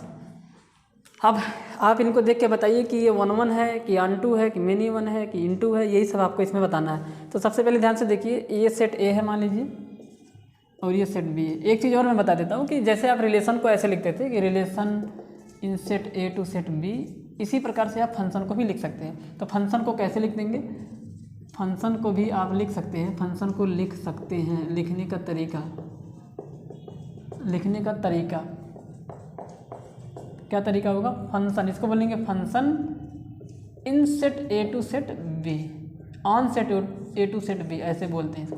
क्योंकि फंक्शन कुछ और नहीं, रिलेशन ही है, और रिलेशन डिफाइन होता है किसी सेट पर। तो अगर फंक्शन रिलेशन ही है तो इसका मतलब फंक्शन भी सेट पे डिफाइन होगा। तो कुछ अलग नहीं है, function is the special type of relation, हमने पहले ही ये बात बोल दी है। ठीक, चलिए तो ध्यान से देख के बताइए क्या ये फंक्शन कैसे टाइप का फंक्शन है। 1 का इमेज ए है, 2 का इमेज बी है 3 का भी इमेज बी है, इसका मतलब बी जो है वो यूनिक इमेज का काम नहीं कर रहा है, यानी कि बी 2 लोगों का इमेज का काम कर रहा है। तो अगर यूनिक नहीं है तो इसका मतलब है कि वो जो है वो 1 1 फंक्शन नहीं है, ये 1 1 तो है नहीं, तो इसका मतलब ये 1 1 नहीं है, ये जो है ये 1 1 नहीं है। और जो फंक्शन 1 1 नहीं होता है आप जानते हैं कि वो मेनी वन है। तो क्या है, तो यह मेनी वन है, मेनी वन है। और क्या, यानी कि ये एकाएक नहीं है लेकिन ये बहु एकाएक है, एकाएक नहीं है, ये बहु एकाएक है। क्या है ये, बहु एकाएक, हिंदी में बोलेंगे बहु एकाएक। हिंदी मीडियम वाले एक बार अच्छे से देख लो, अब हमेशा नहीं आपको याद करना, एक बार देख लीजिए 1 1 को हिंदी में क्या बोलते हैं, 1 2 को हिंदी में क्या बोलते हैं, अनटू को हिंदी में क्या बोलते हैं, एक बार समझ लीजिए ताकि आपको बार बार दिक्कत ना हो। ठीक, तो ये बहु एकाएक एक फलन है। क्या ये अनटू है, तो आपका जवाब होगा नहीं। अनटू होने के लिए सेट बी पूरा का पूरा भरा होना चाहिए। देखिए ना, पूरा का पूरा कहाँ है, डी खाली रह गया, तो इसका मतलब ये अनटू नहीं है, अनटू नहीं है। तो अगर ये अनटू नहीं है तो फिर क्या है, इनटू है, यानी कि ये आच्छादक नहीं है, और शायद आच्छादी इसको बोलते हैं, इनटू को आच्छादी बोलते हैं। ठीक है, तो ये आच्छादक नहीं तो आच्छादी है, इनटू है ये। तो 2 मुझे कल इंग्लिश बतानी है, मतलब अपने अगले लेक्चर में 2 की इंग्लिश बतानी है कि इनटू को हिंदी में क्या बोलते हैं, और दूसरा बाइजेक्टिव को क्या बोलते हैं, यही मैं कल बताऊंगा। वैसे इनटू को शायद आच्छादी बोलते हैं। ठीक, उसके बाद इधर चले आइए, देखिए ये भी 1 1 नहीं है, ये भी 1 1 नहीं है। क्यों, क्योंकि यहाँ पे 4 भी जो है, 4 क्या है, 4 एक यूनिक इमेज नहीं है, तो 1 1 नहीं है, तो ये मेनी वन है। ये क्या हो गया आपका, ये मेनी वन है, यानी कि बहु एकाएक है, ये बहु एकाएक हो गया। अनटू भी नहीं है क्योंकि ये छूट गया, तो ये अनटू भी नहीं है। तो क्या है, ये इनटू है, तो इनटू फंक्शन हो गया। इधर चले आइए, ये देखिए क्या ये 1 1 है, तो आपका जवाब होगा ये भी 1 1 नहीं है, 1 1 नहीं है। क्यों नहीं है, क्योंकि ए 2 लोगों के इमेज का काम कर रहा है। क्या ये अनटू है, हाँ, पूरा सेट ए पूरा सेट बी कवर है, तो ये अनटू है, यानी ये आच्छादी है, अनटू है ये। आगे यहाँ ध्यान से देखिए, ये अनटू है क्या, तो आप लोग देख के बता देंगे ये अनटू है, पर ये मैं कह रहा हूँ कि अनटू नहीं है, क्योंकि ये एक फंक्शन ही नहीं है। क्यों, क्योंकि फंक्शन की डेफिनेशन में सेट ए के यानी कि डोमेन के प्रत्येक एलिमेंट का डोमेन के प्रत्येक एलिमेंट का सेट बी में यानी कि को डोमेन में कुछ ना कुछ इमेज होनी चाहिए, तो ये फंक्शन नहीं है, फंक्शन नहीं है।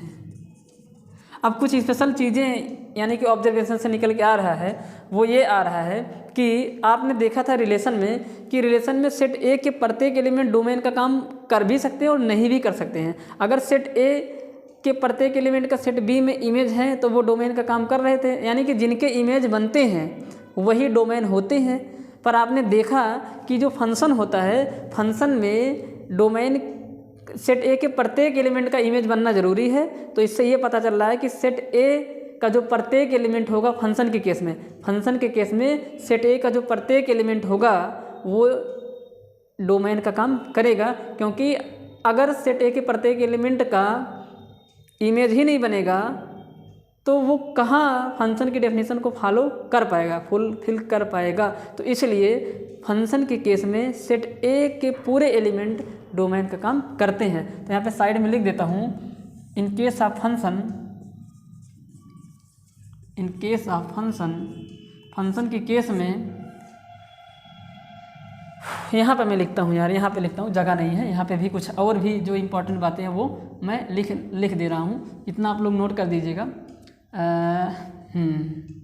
यहीं पे लिख देते हैं, जगह है बहुत जगह, इतने में हो जाएगा। फंक्शन के केस में पूरा सेट ए डोमेन होगा, यानी कि पूरा का पूरा जो सेट ए होगा वो प्रांत का काम करेगा, प्रांत होगा। एक बात निकल के आ रही है। दूसरी बात ये है कि अगर फंक्शन, आपने देखा कि अगर फंक्शन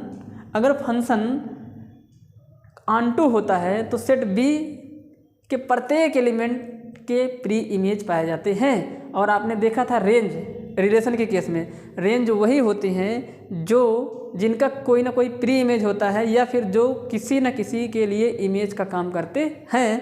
पर आपने रिलेशन में देखा था ऐसा ज़रूरी नहीं था, फंक्शन में भी देखा ऐसा ज़रूरी नहीं है।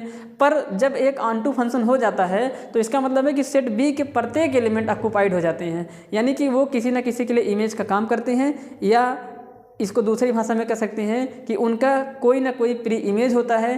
तो अगर उनका कोई ना कोई प्री इमेज है तो इसका मतलब है कि वो सब के सब किसी न किसी के इमेज रहे होंगे, और अगर वो सब के सब इमेज का काम कर जाते हैं तो वो रेंज की कलेक्शन में आ जाएंगे, रेंज की सेट में आ जाएंगे। तो इससे ये पता चल रहा है कि जब फंक्शन जो है वो ऑनटू हो जाता है तो जो पूरा का पूरा सेट बी है जो कि को डोमेन होता है वो रेंज का काम भी करता है।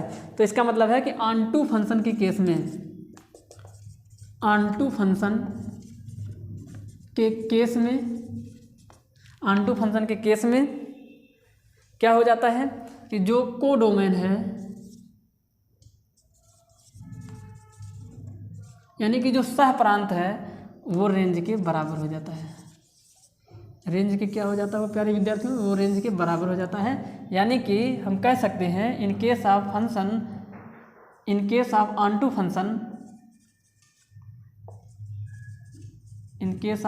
Functions range is equal to codomain, यानी कि परिसर जो होता है सह प्रांत के बराबर हो जाता है। इस बात को भी आप समझें बस। और पढ़ाने को तो बहुत कुछ होता है, लेकिन कुछ चीज़ें छूट जाती हैं जो बाद में समझ में आती हैं। तो अभी तो फिलहाल मेरे दिमाग में इतना ही है, और अगर कुछ चीज़ें रह जाएंगी तो मैं अपने अगले लेक्चर में उसको कंप्लीट करा दूंगा। एक और लेक्चर होगा इंट्रोडक्शन पे, शायद उसी में हम एक्सरसाइज के क्वेश्चन से भी डिस्कस करेंगे या फिर एग्जांपल्स के थ्रू आपको समझाने की कोशिश करेंगे। यानी कि अभी इस पे एक और लेक्चर इंट्रोडक्शन का बनेगा विद एग्जांपल, उसके बाद एक्सरसाइज के क्वेश्चन करवाएंगे। तो प्यारे विद्यार्थियों आज के लिए बस इतना ही। आप लोग अच्छे से समझने की कोशिश करिए। अगर आपको रिलेशन अच्छे से समझ में आएगा तो फंक्शन समझने से आपको कोई भी रोक नहीं सकता है। तो मेहनत के साथ पढ़ें, रेगुलरिटी के साथ पढ़ें। आज के लिए बस इतना ही, धन्यवाद।